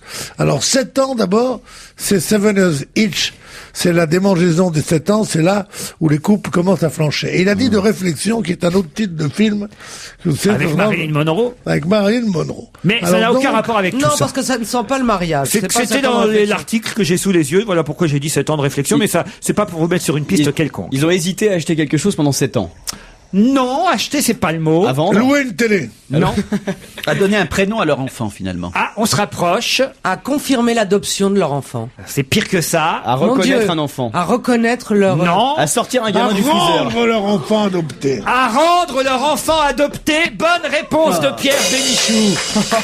Mais ils ont raison, si Bah qu'on n'aime oui. pas ce qu'ils voulaient. Moi, je l'ai rendu au bout de 6 ans. On m'a dit, c'est un record qui sera battu. Non, mais ils ont raison. Il faut pas être complexé. Ils l'ont rendu. rendu, comme Oh. on rapporte un jouet défectueux au fabricant après Noël. Un diplomate hollandais et sa femme viennent de renvoyer leur fille adoptive aux services sociaux de Hong Kong. Ses parents avaient adopté Jade, une petite sud-coréenne, alors qu'elle avait à peine 4 mois. Elle avait 4 mois. 7 ans après, et 2 fils biologiques plus tard, Raymond et Meta ont décrété que la petite fille n'arrivait pas à s'acclimater au mode de vie néerlandais et à créer des liens affectifs solides avec sa famille adoptive. Ce qui est quand même énorme quand on sait qu'elle est C'est arrivée horrible, alors c'est qu'elle avait horrible. 4 mois, la gamine. Âgé de 55 ans, le père s'est justifié dans les colonnes du quotidien de Télégraphe en estimant avoir suivi les conseils des médecins. Il déclare « À notre grande déception, les choses n'ont cessé d'empirer et le reste de la famille en a énormément souffert. » Voilà pourquoi ils ont décidé de rendre Jade disponible à l'adoption dans un orphelinat. Je savais pas qu'on pouvait reprendre, qu'un orphelinat C'est un accepterait service de prendre après-vente, cet c'est comme enfant. Darty. Bah, tu peux abandonner un enfant à nouveau. Bien sûr. Non. Mais enfin, pas le dire dans Je la ne savais pas, tu Eh, le il a eu savais, chaud, toi. En même temps, si elle marchait pas bien. Ah ouais. Le gamin aurait été handicapé, il aurait foutu à la poubelle. Hein. C'est sûr. Non, c'est terrible, affreux. Ouais. C'est une histoire C'est- affreuse c'est que je vous ai au-delà de racontée l'horreur. là. C'est monstrueux, parce que je pensais qu'il y a des gens J'ai qui leur tronche, abandonnaient. regardez au couple. Mais oui, allez, Ben moi, hop. je trouve que la gamine, elle a de la chance de pas rester avec ces gens-là. Ils rendent les enfants. Ils ont Mon quelle Dieu. gueule, fais voir. Il faut raconter un peu la gueule qu'ils ont. Il faut Non, la parce que le décrire. pire, ce serait qu'ils aient une gueule sympathique. Parce que là, ça change. C'est Noël au blouson? Ah oui. Non, c'est là. Oh, ils sont ignobles. Donc, il y a 3 mannequins Allez pour Noël Pierre, au blouson. décris-nous ces... Raymond et Meta bestiaux. Poitré, le couple hollandais. Oh, lui, il a une tête atroce, lui. Et elle, salope. Ah non, mais c'est un couple de merde, ça. Moi, j'ai envie d'aller à Hong Kong avec Rien mes que pour gosses, leur avec casser mes la gosses, les attacher et de les faire, de les faire torturer par les enfants. Leur faire mettre du miel dessus, sortir les abeilles, les enfants, les tortures d'enfants. Sale con, va. Il est quoi, lui? Diplomate. Diplomate, tu penses qu'il est diplomate avec sa gueule, hein. Et la bonne femme, elle est là, à poil. Sur la couverture du Nouvel Observateur, je la mettrai à poil, salope. Fais voir, allez. Philippe, Affreux. parlons de l'arrêt du tabac et oublions cette Alors, terrible histoire le tabac. sordide du couple hollandais abandonnant un enfant qu'ils avaient adopté après 7 ans. Parce que certains abandonnent leurs cigarettes après bien plus d'années que ça. Quelle Alors. transition. Alors, Et c'est tout- parfois difficile. Toutes les 8 secondes, une personne meurt dans le monde à cause du tabac. Donc cette drogue est donc la plus meurtrière que la cocaïne, plus meurtrière que l'héroïne, plus meurtrière que l'opium, etc. Avec ses 4,9 millions de morts par an, elle est même plus meurtrière, si j'ose dire, que l'alcool qui n'en tue que 1 million, si l'on peut dire. Déjà, bon. Donc c'est quand même pas mal. Et pourtant, cette drogue dure est en vente libre dans tous les bureaux de tabac du monde. Cette drogue nuisible est licite. Elle est en vente libre et elle est légale. Alors pourquoi? Eh bien sans doute parce que vous l'avez tous constaté, vous avez tous fait l'expérience, je suppose. C'est une drogue en effet qui n'a pas d'effet immédiat. Elle est sympathique, elle rend un peu, elle détend, et elle sent pas mauvais. Enfin, si on aime le tabac blond notamment, ça sent pas très mauvais. Bon, moi j'adorais le cigare et j'adore toujours l'odeur du cigare. Bon, et puis elle n'a pas donc d'effet immédiat. Mais il y a aussi des raisons, j'allais dire, historiques et politiques. Cette drogue, d'abord, a été utilisée par les princes et par les puissants. Ça a été immédiatement, et elle a été utilisée précisément parce qu'elle était, disons, euphorisante. On se sentait bien quand on avait prisé. À l'époque, on prisait. Et enfin, dernière chose qui fait qu'elle a très bien marché, parce qu'en se démocratisant, elle a donné naissance à une puissance industrielle incomparable et une puissance commerciale dans le monde entier. Petit détail tout à fait sympathique, savez-vous comment on a habitué les gens à fumer? Les fabricants de tabac ont profité des 2 guerres mondiales pour ça, en distribuant gratuitement du tabac à tous les soldats de la Première et Deuxième Guerre mondiale. Et comme on devient très très vite accro, vous avez peut-être remarqué, mon cher Laurent, comme on revient vite accro à la cigarette, au sortir de la guerre, tout le monde fumait. Et dernière chose, quand les Américains sont arrivés avec des cigarettes que les fabricants de cigarettes américains leur avaient données gratuitement et qu'ils jetaient du haut des camions aux populations enthousiastes qui accueillaient les libérateurs, tout le monde s'est bien fumé des blondes et là ça a démarré, ça a décollé et c'est devenu vraiment Alors je vais vous donner le chiffre invraisemblable 40 ans après justement la fin de la Deuxième Guerre mondiale. 4600 milliards d'unités étaient produites chaque année. D'unités de cigarettes. Je ne sais pas si vous vous rendez compte ce que ça représente. Ce triomphe commercial coïncide bien évidemment, je veux pas vous surprendre, avec un développement foudroyant bien sûr des cancers du poumon et des problèmes cardiovasculaires. Et le plus surprenant, c'est que cet énorme succès commercial de la cigarette et du tabac a été encouragé par les États, alors que dès le départ, ils savaient pertinemment que c'était excessivement dangereux. Et il le savait depuis très très longtemps. Pierre dit que non. Alors, on ne sait rien.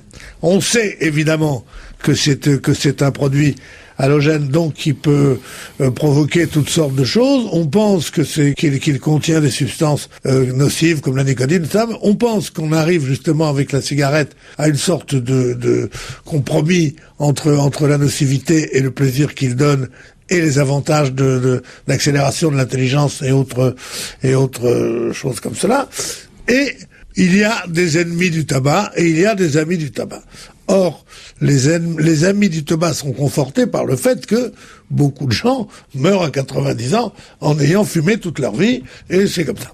Peu à peu, les études s'affinent et on s'aperçoit, le corps médical s'aperçoit, grâce à des expériences faites sur les cancéreux, sur les choses comme ça, on s'aperçoit que le tabac est d'une nocivité telle qu'il faut absolument l'interdire aux jeunes gens et qu'il faut se passer de ce plaisir. On s'en aperçoit quand? Dans les années 50, pas avant. Alors c'est pourquoi je suis pour l'interdiction du tabac, je suis pour que mes enfants, mes petits-enfants maintenant n'aient pas cette habitude. Donc tout ce qui sera fait contre le tabac. Pour aussi Philippe Alfonsi, j'ai pas bien compris. L'interdiction du tabac? Oui. Ah ben bien sûr, non mais la seule chose scandaleuse, c'est de mettre sur les paquets de tabac le tabac tue et d'en vendre et de vendre. Bon, c'est tout. Cela dit, moi je vais vous dire une chose. Moi j'ai eu la chance de m'arrêter de fumer il y a 10 ans, mais qu'est-ce que je regrette mes cigares et mes pipes. Je les regrette terriblement, mais j'ai eu le courage de m'arrêter. Et vous, Caroline? Voilà. C'est dur. Vous en êtes où? Je n'ai même pas encore tenté d'arrêter de fumer. Parce que je peux demander à un astrologue pour savoir si vous allez arrêter de fumer en 2008. oui. vrai. Ça y est, Paulette a enfin obtenu quelqu'un qui peut-être va pouvoir nous dire ce qui se passera cette année. C'est une dame, d'ailleurs, elle est astrologue, Madame Irène Andrieux, bonjour. Bonjour. Alors, on se disait dans notre émission depuis le début que 2008 n'avait pas été une année très marquante en ce début de janvier par les prédictions que font les astrologues, les voyants et les autres médias. Parce que tous les ans, d'habitude, on nous dit ce qui va se passer et là, rien cette année. Alors pourquoi? Parce qu'on n'a rien vu, vous-même? Non, pas du tout. Moi, j'avais vu le climat de très très grande violence qu'il y a actuellement au niveau politique, mais je pense que ce qui se passe dans le ciel, c'est quelque chose qui fait très peur aux astrologues, parce ça peut pas faire l'objet d'une prévision très précise. Ah. Et donc, j'avais vu des pays qui se soulevaient, j'avais vu qu'il y avait des réactions extrêmement importantes au niveau des identités nationales, et j'avais vu en particulier la crise du pétrole. Cette année, qu'est-ce que vous voyez pour cette année, pour 2008? Alors, c'est une année qui est beaucoup plus calme au niveau du climat mondial. Ah, tant mieux. Surtout au Kenya. Surtout au Kenya, ouais. Alors, ce calme va s'établir sur un contrôle extrêmement strict, aussi bien au niveau politique qu'économique. En sport, vous voyez quoi, vous? Oh, le PSG va perdre, je le vois. Écoutez, c'est une année où il y a tant de risques accidentels au niveau sportif que je pense qu'en tout cas, ce ne seront pas ce qu'on attend. C'est-à-dire que Alors Manodou, vous croyez pas qu'elle va gagner? Ah ben, je ne fais pas de prévision individuelle, monsieur. c'est collectif, vous. Moi qui voulais vous demander pour Ah moi. ben là, je ne le fais l'équipe pas. de France, alors. Quand quelqu'un veut des prévisions individuelles, il vient dans mon cabinet et on fait un travail sérieux. Nicolas Sarkozy et Carla Bruni, ils vont se marier ou pas? Ils ont annoncé. Je ne regarde pas ce genre de choses. Je fais Ah surtout bon? un travail psychologique avec les gens. Oh Vous là, savez, on est- des prévisions de C'est ce un genre-là, médium des géopolitique, prévisions de ce c'est genre-là, pas ça un dépend médium trop des géopolitique. individus, et il faut étudier les deux thèmes. Ou alors, par exemple, les élections américaines. Alors, les élections américaines, le climat va complètement basculer. Ne dites rien, ça va être une Entre avril et campagne acharnée. octobre, Entre avril et octobre, toute la côte ouest va changer au niveau des élections, et je pense que en tout cas ce ne sont pas forcément les candidats actuels qui vont l'emporter, même à l'issue des primaires. C'est Hillary Clinton ou Barack Obama, côté démocrate? Hillary Clinton, il va lui arriver la même chose que Ségolène Royal. C'est-à-dire qu'elle va partir avec une image en pointe, et son image va Elle a gagné hier, non? Hier soir, elle a gagné déjà. Oui, mais c'est à partir d'avril qu'il faudra Elle a perdu tenir hier soir. compte Non, mais vraiment des... Madame lit l'avenir, pas le passé, Pierre. Elle dit l'avenir, mais pas la presse. Non, mais j'étais sûr. Elle dit l'avenir, mais pas les journaux. Non. Elle a bien gagné hier. Oui, elle a gagné moi je hier, l'avais elle a gagné prévu. hier, mais ce qui apparaît aujourd'hui au niveau des élections américaines n'est pas ce qui va se dérouler. On n'est pas à l'abri dans d'un les comeback de 4 C'est pas mois parce qu'elle a gagné précédant hier qu'elle va l'élection. pas perdre demain. Ça, c'est sûr. Non, Et Ségolène Royal, elle va prendre la tête du Parti Socialiste je pense que c'est dans les 2 ans. dans les 2 ans. Voilà, Oui. vous voyez? Ça, c'est... Dès le départ, hein, dès que j'ai fait regarder les élections présidentielles, j'ai vu qu'elle avait relativement peu de chance là, mais que par contre, elle était complètement en pointe au niveau politique dans les 2 ans. Donc Et- je pense que oui. Et à la Starac ce soir, c'est Claire-Marie qui va sortir ou...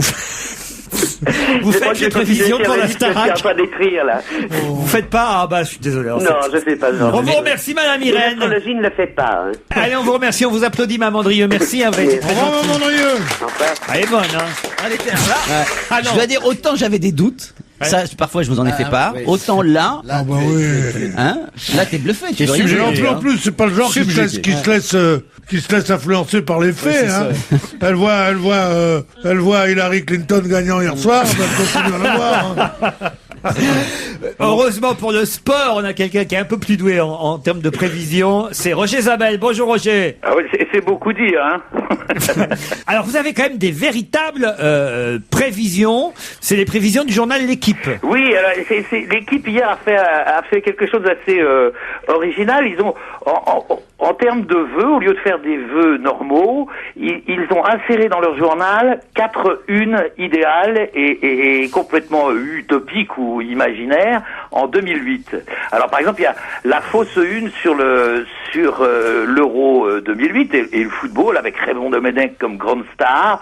Bien entendu, Victoire on de gagne. l'équipe de France pour l'Euro 2008. Voilà, alors En les Suisse et en Français Autriche. gagnent l'Euro 2008, mais non seulement ils gagnent l'Euro, mais ils gagnent sur le score de 5-0 face à l'Italie. Ah oui, en finale, Et alors, 5-0. Et alors là où c'est assez subtil, c'est que le journaliste quand même fait des prévisions, mais on sent quelques souhaits, puisqu'il dit que Domenech, avant ce match contre l'Italie, vire Thuram, Vieira et Makelele ne mettent que des jeunes. Que les jeunes. Voilà, c'est un peu de l'édito fiction, mais il y a une petite part de volonté du journaliste de voir ce qui se passe. Et puis Thierry Henry, bien sûr, devient Ballon d'Or.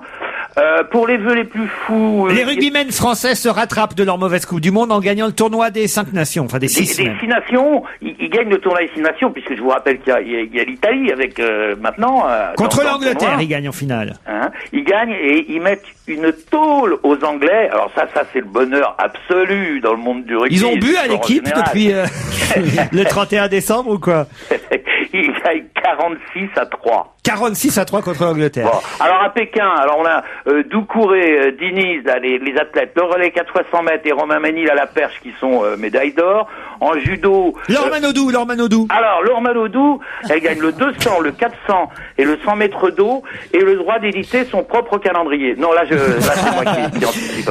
En Formule 1, c'est Alonso qui revient? Ah bah oui, c'est Alonso, victoire de Renault. Alors ça je veux pas dire que c'est complètement impossible, mais c'est aux 3/4 impossible. Ça c'est des prévisions à long terme, Roger, mais moi je préférerais avoir des prévisions plus, je sais pas, par exemple, Nice-Le Havre en Coupe de France, par exemple. Ah bah alors, faire des prévisions en Coupe de France, c'est vraiment être gonflé, parce que là où il y a des surprises, c'est souvent en Coupe de France. Parce que ce week-end, c'est l'entrée des clubs de Ligue 1 dans la Coupe de France de football. Ouais, entrée en liste des clubs de Ligue 1, 32e de finale. Épinal PSG, Auxerre, Saint-Étienne. Bon, j'explique pour Caroline Diamant, 32e, ça veut dire 32 matchs, 64 équipes. Il y aura 13 matchs retransmis à la télévision. Et il y a les fameux décrochages de France 3. Demain soir. En région. Et ça commence sur Eurosport ce soir avec Lens-Niort à 20h30 et ça se terminera dimanche soir à 20h, toujours sur Eurosport, avec le tirage au sort, cette fois-ci des 16e de finale, puisqu'on aura tous les résultats. L'autre information, c'est que Coupé revient en Coupe de France face à Créteil dans l'équipe de Lyon. Le gardien de Lyon qui va jouer donc contre Créteil, c'est un retour pépère pour lui. Oh bah... C'est un retour pépère, oui et non. Il doit être quand même un petit peu inquiet. Puis vous savez, on n'est jamais à l'abri d'un but casquette, surtout sur un but casquette. C'est un but un peu idiot. Je vois mal Créteil éliminer Lyon quand même. Bah, non, mais il peut prendre un but sur un faux rebond, sur le terrain de Créteil. Quevilly peut éliminer Bordeaux si Laurent Fabius rentre en deuxième mi-temps. Ben voilà, il paraît. Alors, vous savez que les à Lyon, on a un petit problème, c'est qu'on n'a pas de nouvelles de Fred. Vous savez, le joueur brésilien. Il est parti en vacances au Brésil. Ouais. Et puis, ils n'ont plus de nouvelles depuis. Alors, ils savent pas s'il va revenir. Faut faire des recherches dans le bois. Oh non. On vous remercie, Roger Zabel. Bon week-end sportif. Je vous embrasse et bon début d'année à tous. Gérard Miller, quelle revue vous nous avez apporté cette semaine, dénichée de derrière les kiosques? Eh bien, c'est une revue qui a jeté le doute chez ma libraire. J'ai vu ma libraire très embarrassée parce que je vais régulièrement lui demander quel magazine éventuellement. C'est une libraire. Et elle m'a dit... Comment elle s'appelle, on pourrait l'embrasser. Non, je ne veux pas dire son nom. Elle sera ravie, Voltaire. Elle est boulevard Voltaire. Elle se colle de te voir tous les jours. Elle sera ravie qu'au moins elle soit citée à Et alors, vous savez quel était son problème? C'est comme la bouchère de Simone de Beauvoir, la libraire de Gérard Miller. C'est qu'elle ne savait pas où ranger ce magazine. On lui avait demandé de ranger ce magazine dans les magazines féminins, mais il se trouve que ce magazine féminin qui s'appelle S-Toys, comme Sex Toys.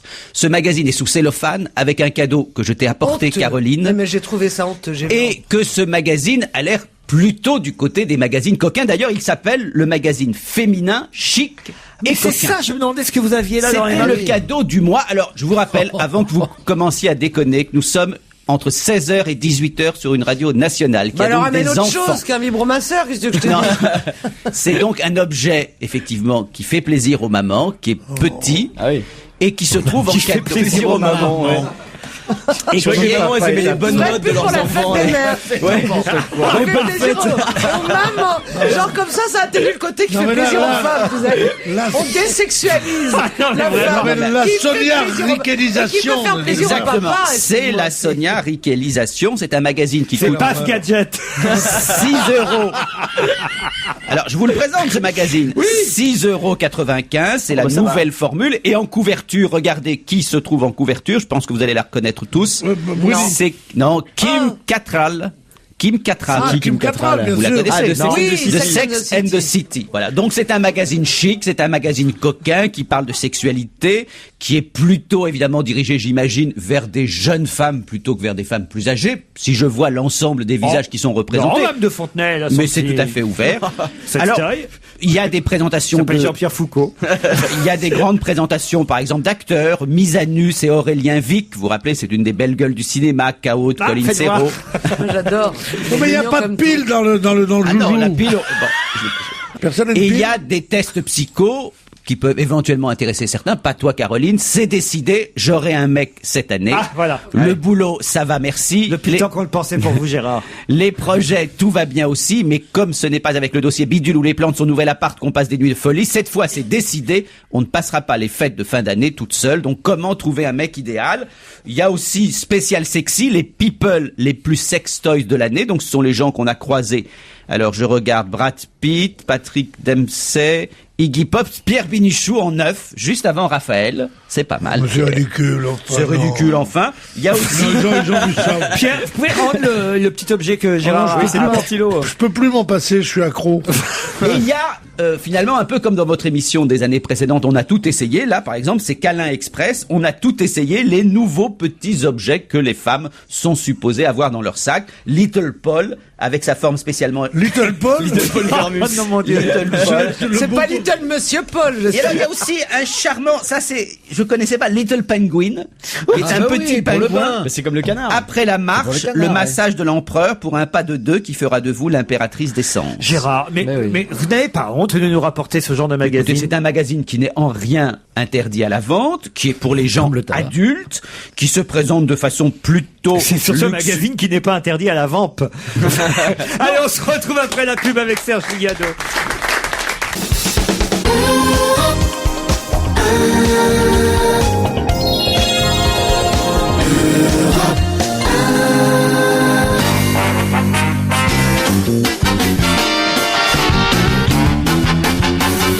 Serge Liano est au téléphone. Bonjour Serge. Bonjour Laurent, bonjour à tous. Les résultats du quiz. Hier, on a annoncé qu'on avait un gagnant puisque nous étions en direct et qu'avant 18h, Julien s'était déjà manifesté en donnant les 4 interprètes qui manquaient dans la liste des chanteurs, interprétant leurs vœux, leurs souhaits, puisque c'est la nouvelle année. C'est bien ça?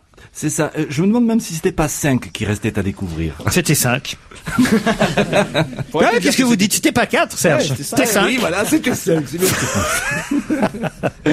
5, qui n'était pas facile. C'était, bah oui, j'avais quand même un peu compliqué, j'avais mis un petit jeune là qui était pas très connu. Bénichou avait quand même découvert André Pierre, Claveau. Monsieur Bénichou. Monsieur Pierre Bénichou, Ouais, ouais. Maître Bénichou avait quand même découvert André Claveau et Francis Lemarque. Oui, C'était facile, c'était pas très dur. Quand même. Ah bah, Non, si, mais, si c'était facile pour vous, c'était facile, mais pas forcément pour tout le monde. Ah, oui. C'était des spéciales dédicaces pour vous, mon cher Pierre. Il en manquait 5. On réécoute le quiz et on va donner les réponses.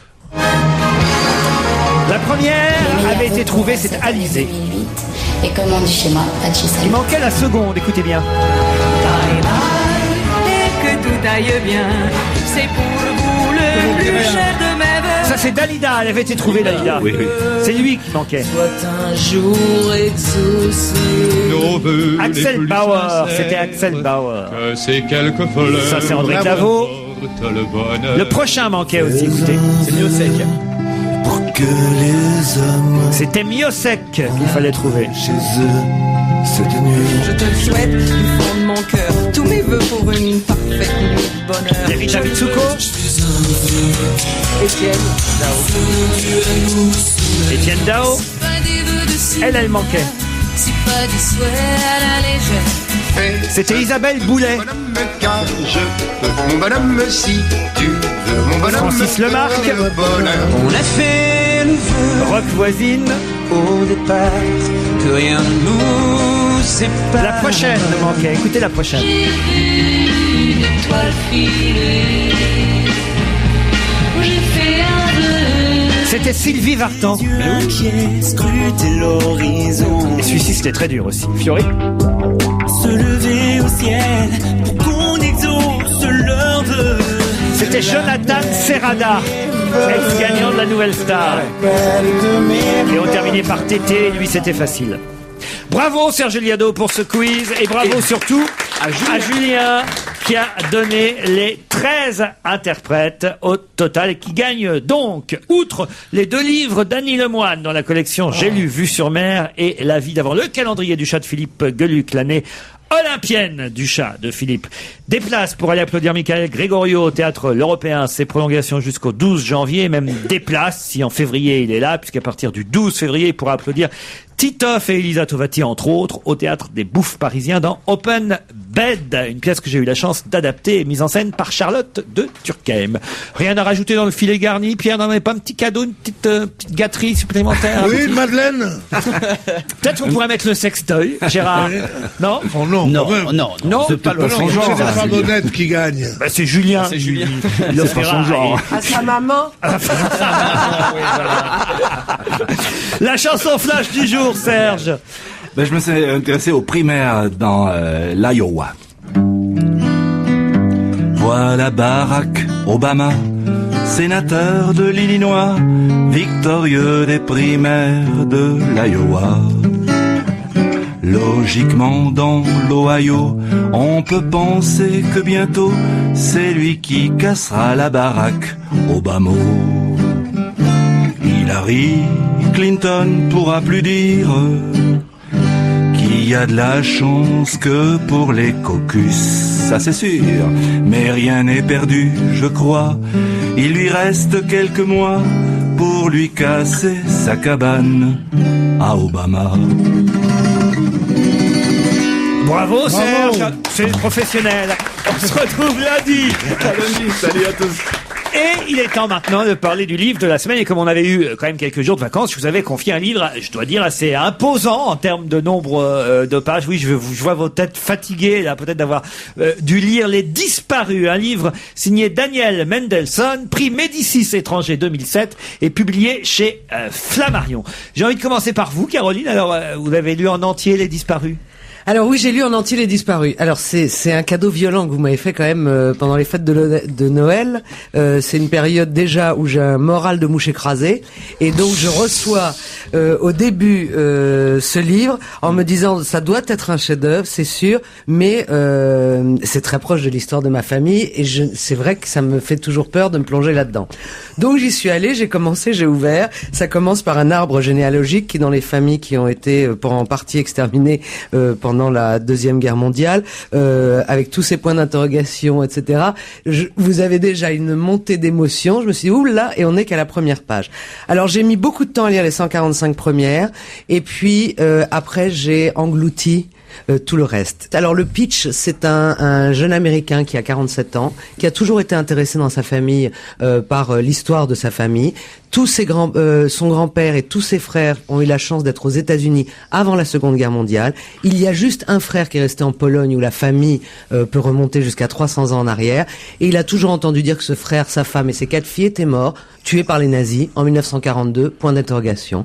Il a eu envie de savoir pourquoi celui-là était resté en Pologne et il est parti à la quête. Ça l'a mené dans différents pays. 6 disparus. Voilà, donc il y a 6 disparus. 4 petites filles.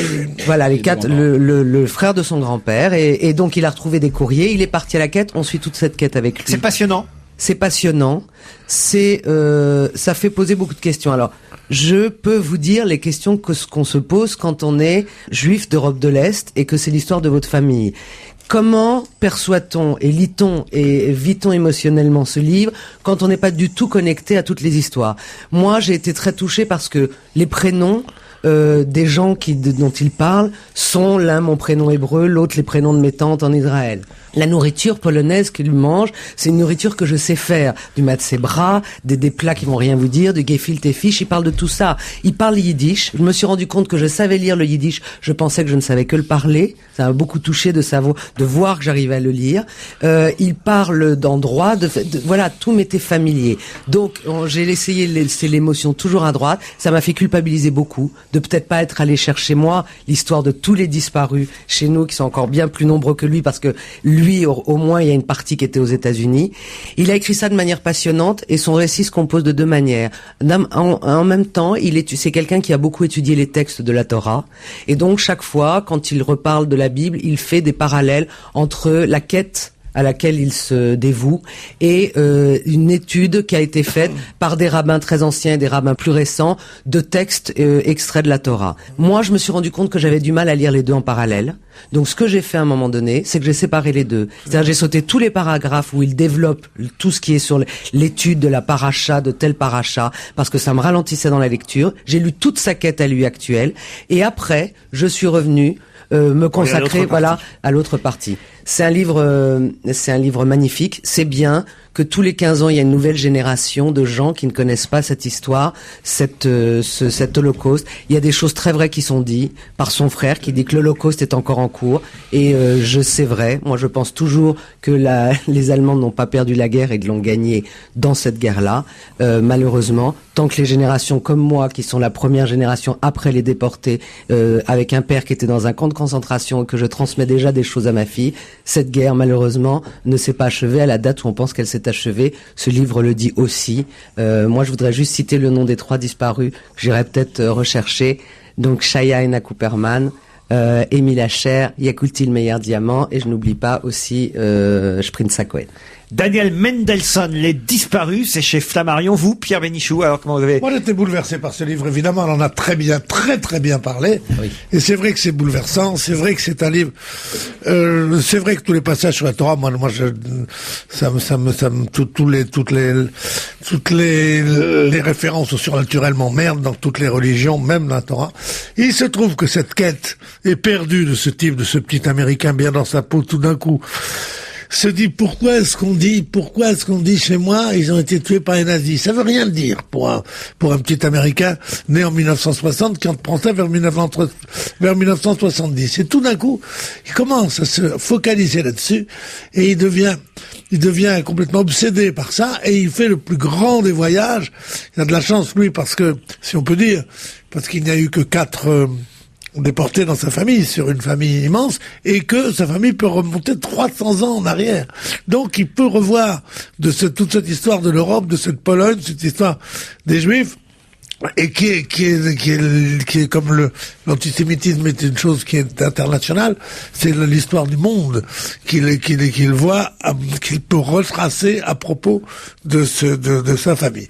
C'est merveilleux et c'est surtout écrit, et ça, c'est la seule chose que tu n'as pas dite, c'est écrit de façon merveilleuse. On a parlé de Proust, eh bien, c'est pas si loin, parce qu'il y a un humour que les gens ne savent pas qui existe chez Proust, et qui est là, il y a un humour fou, un humour un peu désespéré, mais aussi un humour se moquant des gens, dès la 4e page, quand il raconte comment son oncle lui fourgue comme cadeau des stylos réclames et des parfums qu'il a piqués dans l'avion. C'est à mourir de rire. C'est plein d'histoires juives qu'on croit antisémites, mais pas du tout. Il n'y a pas comme les juifs pour raconter des histoires antisémites. Et en même temps, tout d'un coup, cette découverte, sans grands mots, sans effet de manche, de ce qui est, enfin, pour moi et pour beaucoup d'autres gens, l'horreur du siècle. Et comment il arrive à en parler, à raconter ça, et le livre est énorme, touffu, et on ne s'en lasse pas. On rentre chez soi pour en lire encore plus. S'il avait pu enlever la Torah, comme ça aurait été bien. Philippe Alfonsi. Justement, il n'a pas enlevé la Torah parce que ce qui était étonnant dans ce livre, c'est que c'est également un livre, c'est une quête initiatique. C'est-à-dire que ce garçon n'a aucune culture juive au départ. Aucune. Et je crois qu'en effet, ce qui est intéressant, il n'est pas, je suis même pas sûr qu'il soit religieux, tu vois, ce garçon, Pierre, j'en suis pas sûr. Je suis sûr que non. Ce qui est extraordinaire, justement, il l'est pas, hein, non, justement. Non, il l'est pas. Ce qui est extraordinaire, c'est que c'est sa culture, c'est-à-dire qu'il décolle, en réalité, le religieux de la culture juive, et il essaye de retrouver, et ça, c'est très intéressant. Bon.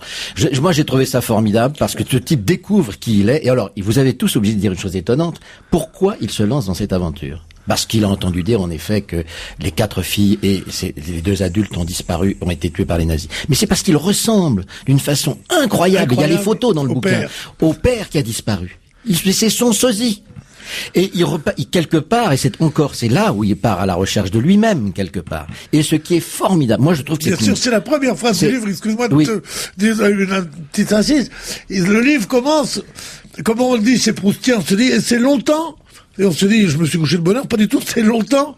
Les gens se sont mis à pleurer quand j'entrais dans une pièce et je me suis demandé pourquoi. Quelque chose comme ça. Parce qu'il rappelait le disparu.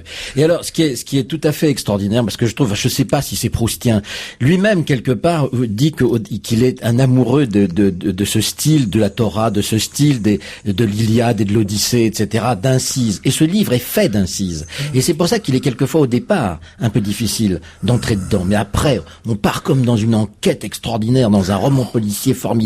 Ça se lit avec passion, ce bouquin.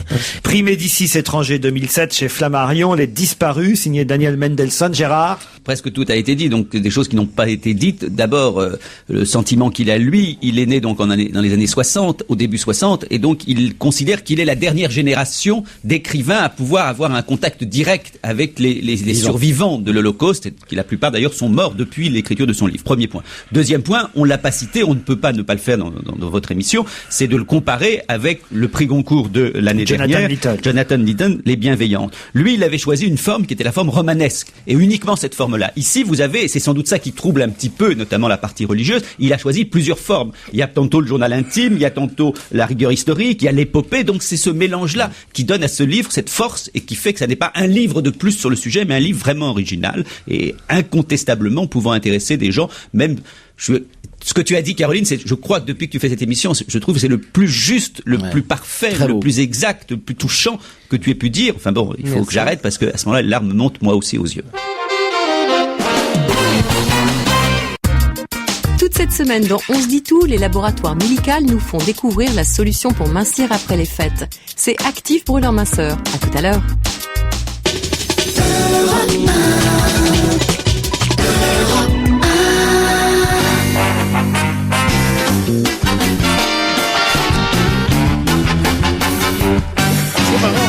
Bonne année, Monique Pantel, bonjour. Bonne année, Monique. Bonjour. Je vous ai même pas souhaité la bonne année par texto ou par téléphone, alors je le fais sur l'antenne, Monique. C'est mignon. En plus, j'aurais presque pu le faire même pendant les vacances, puisque j'étais à l'île Maurice, moi aussi, dites Mais donc. vous aussi? Mais Vous aussi étiez là-bas? On s'est pas vu, vous étiez où? À l'hôtel, je me souviens pas. Belmar. À l'hôtel Belmar. Ah oui, Pierre Belmar. Pierre a ouvert un vous hôtel. avez acheté vos vacances au téléachat, alors. Dites-moi, je suis ému par ce que vous venez de dire sur le livre. Ah oui, oui, oui. Je suis tellement ému que moi, j'ai rien à dire. Allez, Monique, on va prendre de la bonne humeur maintenant. Allez. Bonne année, 2000 qui la tiennent, 8 qui la niquent. Pour Monique, alors on va pas continuer à pleurnicher sur ces histoires dont on n'est même pas sûr qu'elles ont existé. Hein. Oh. Je peux te le dire. Il n'y a pas d'épreuve, alors. Et ben voilà. La Monique, il y a quand même des films qui sont sortis mercredi, alors. Oui, il y en a pas beaucoup. Pas beaucoup, c'est Non. vrai. C'est les sorties du 2 janvier, alors évidemment, bon... C'est pas formidable, hein. Alien contre Predator. Oh, c'est lamentable. Bon, il y a quand même un beau film. C'est le film de Ken Loach, It's a Free World. Ah, moi, ça m'a mis, mais ça m'a...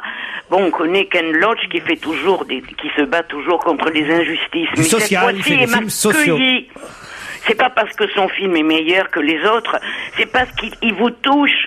On exploite les exploités. Et c'est une fille qui a été exploitée elle-même, l'héroïne, Angie, qui est une belle salope. Elle est déplorable. Elle a été exploitée, alors elle se met à exploiter les autres. Avec une copine, une moto et beaucoup de culot, elle monte une agence pour l'emploi. Son but est très simple, c'est gagner beaucoup d'argent sur le dos des pauvres émigrés, et c'est ce qu'elle va faire. Et est-ce sa faute à elle si les employeurs malhonnêtes ne paient pas les émigrés? Mais bien sûr que oui, que c'est sa faute. Elle s'en tamponne, pas moi. Elle m'a exaspéré. C'est un film dérangeant, et c'est un film qu'on ne peut pas oublier. Et alors, on a aussi un film de Marc Caro avec Lambert Wilson. Oh là là. Dante 01. Oh là là. Mais c'est lamentable aussi. Hein. C'est encore plus... Oh, je sais pas lequel est le plus lamentable. Ah oui? C'est vraiment extrêmement mauvais, c'est parce qu'ils ont. Hein. Donc Marc Caro, qui est le pas bon, hein, c'était Jeunet qui avait du talent.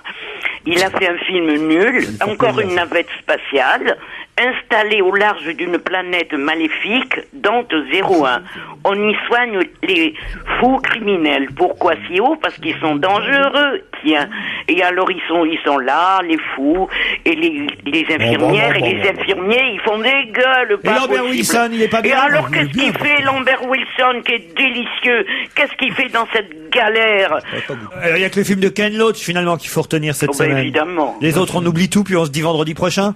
Oui, ce sera meilleur, j'espère. Hein. Bah oui. tiens, on vous bonne embrasse. Année, bonne année quand même, Monique Pantel. Hein. Eh ben, je vous le embrasse. Prozac est au fond d'armoire. À droite. On vous embrasse, Monique. À vendredi. Au revoir. Des coups de cœur avant de partir?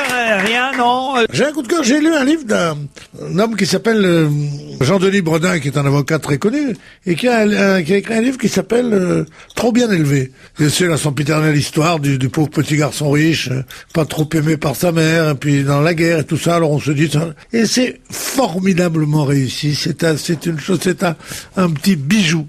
Voilà. Parfait. Vous avez l'éditeur? L'éditeur, Le Seuil. Sûr? Non. Ça serait plutôt Grasset. Voilà. Cherchez. On va s'arrêter là-dessus. Vous souhaitez un bon week-end et se dire à lundi 16h. Bon week-end sur Europe 1.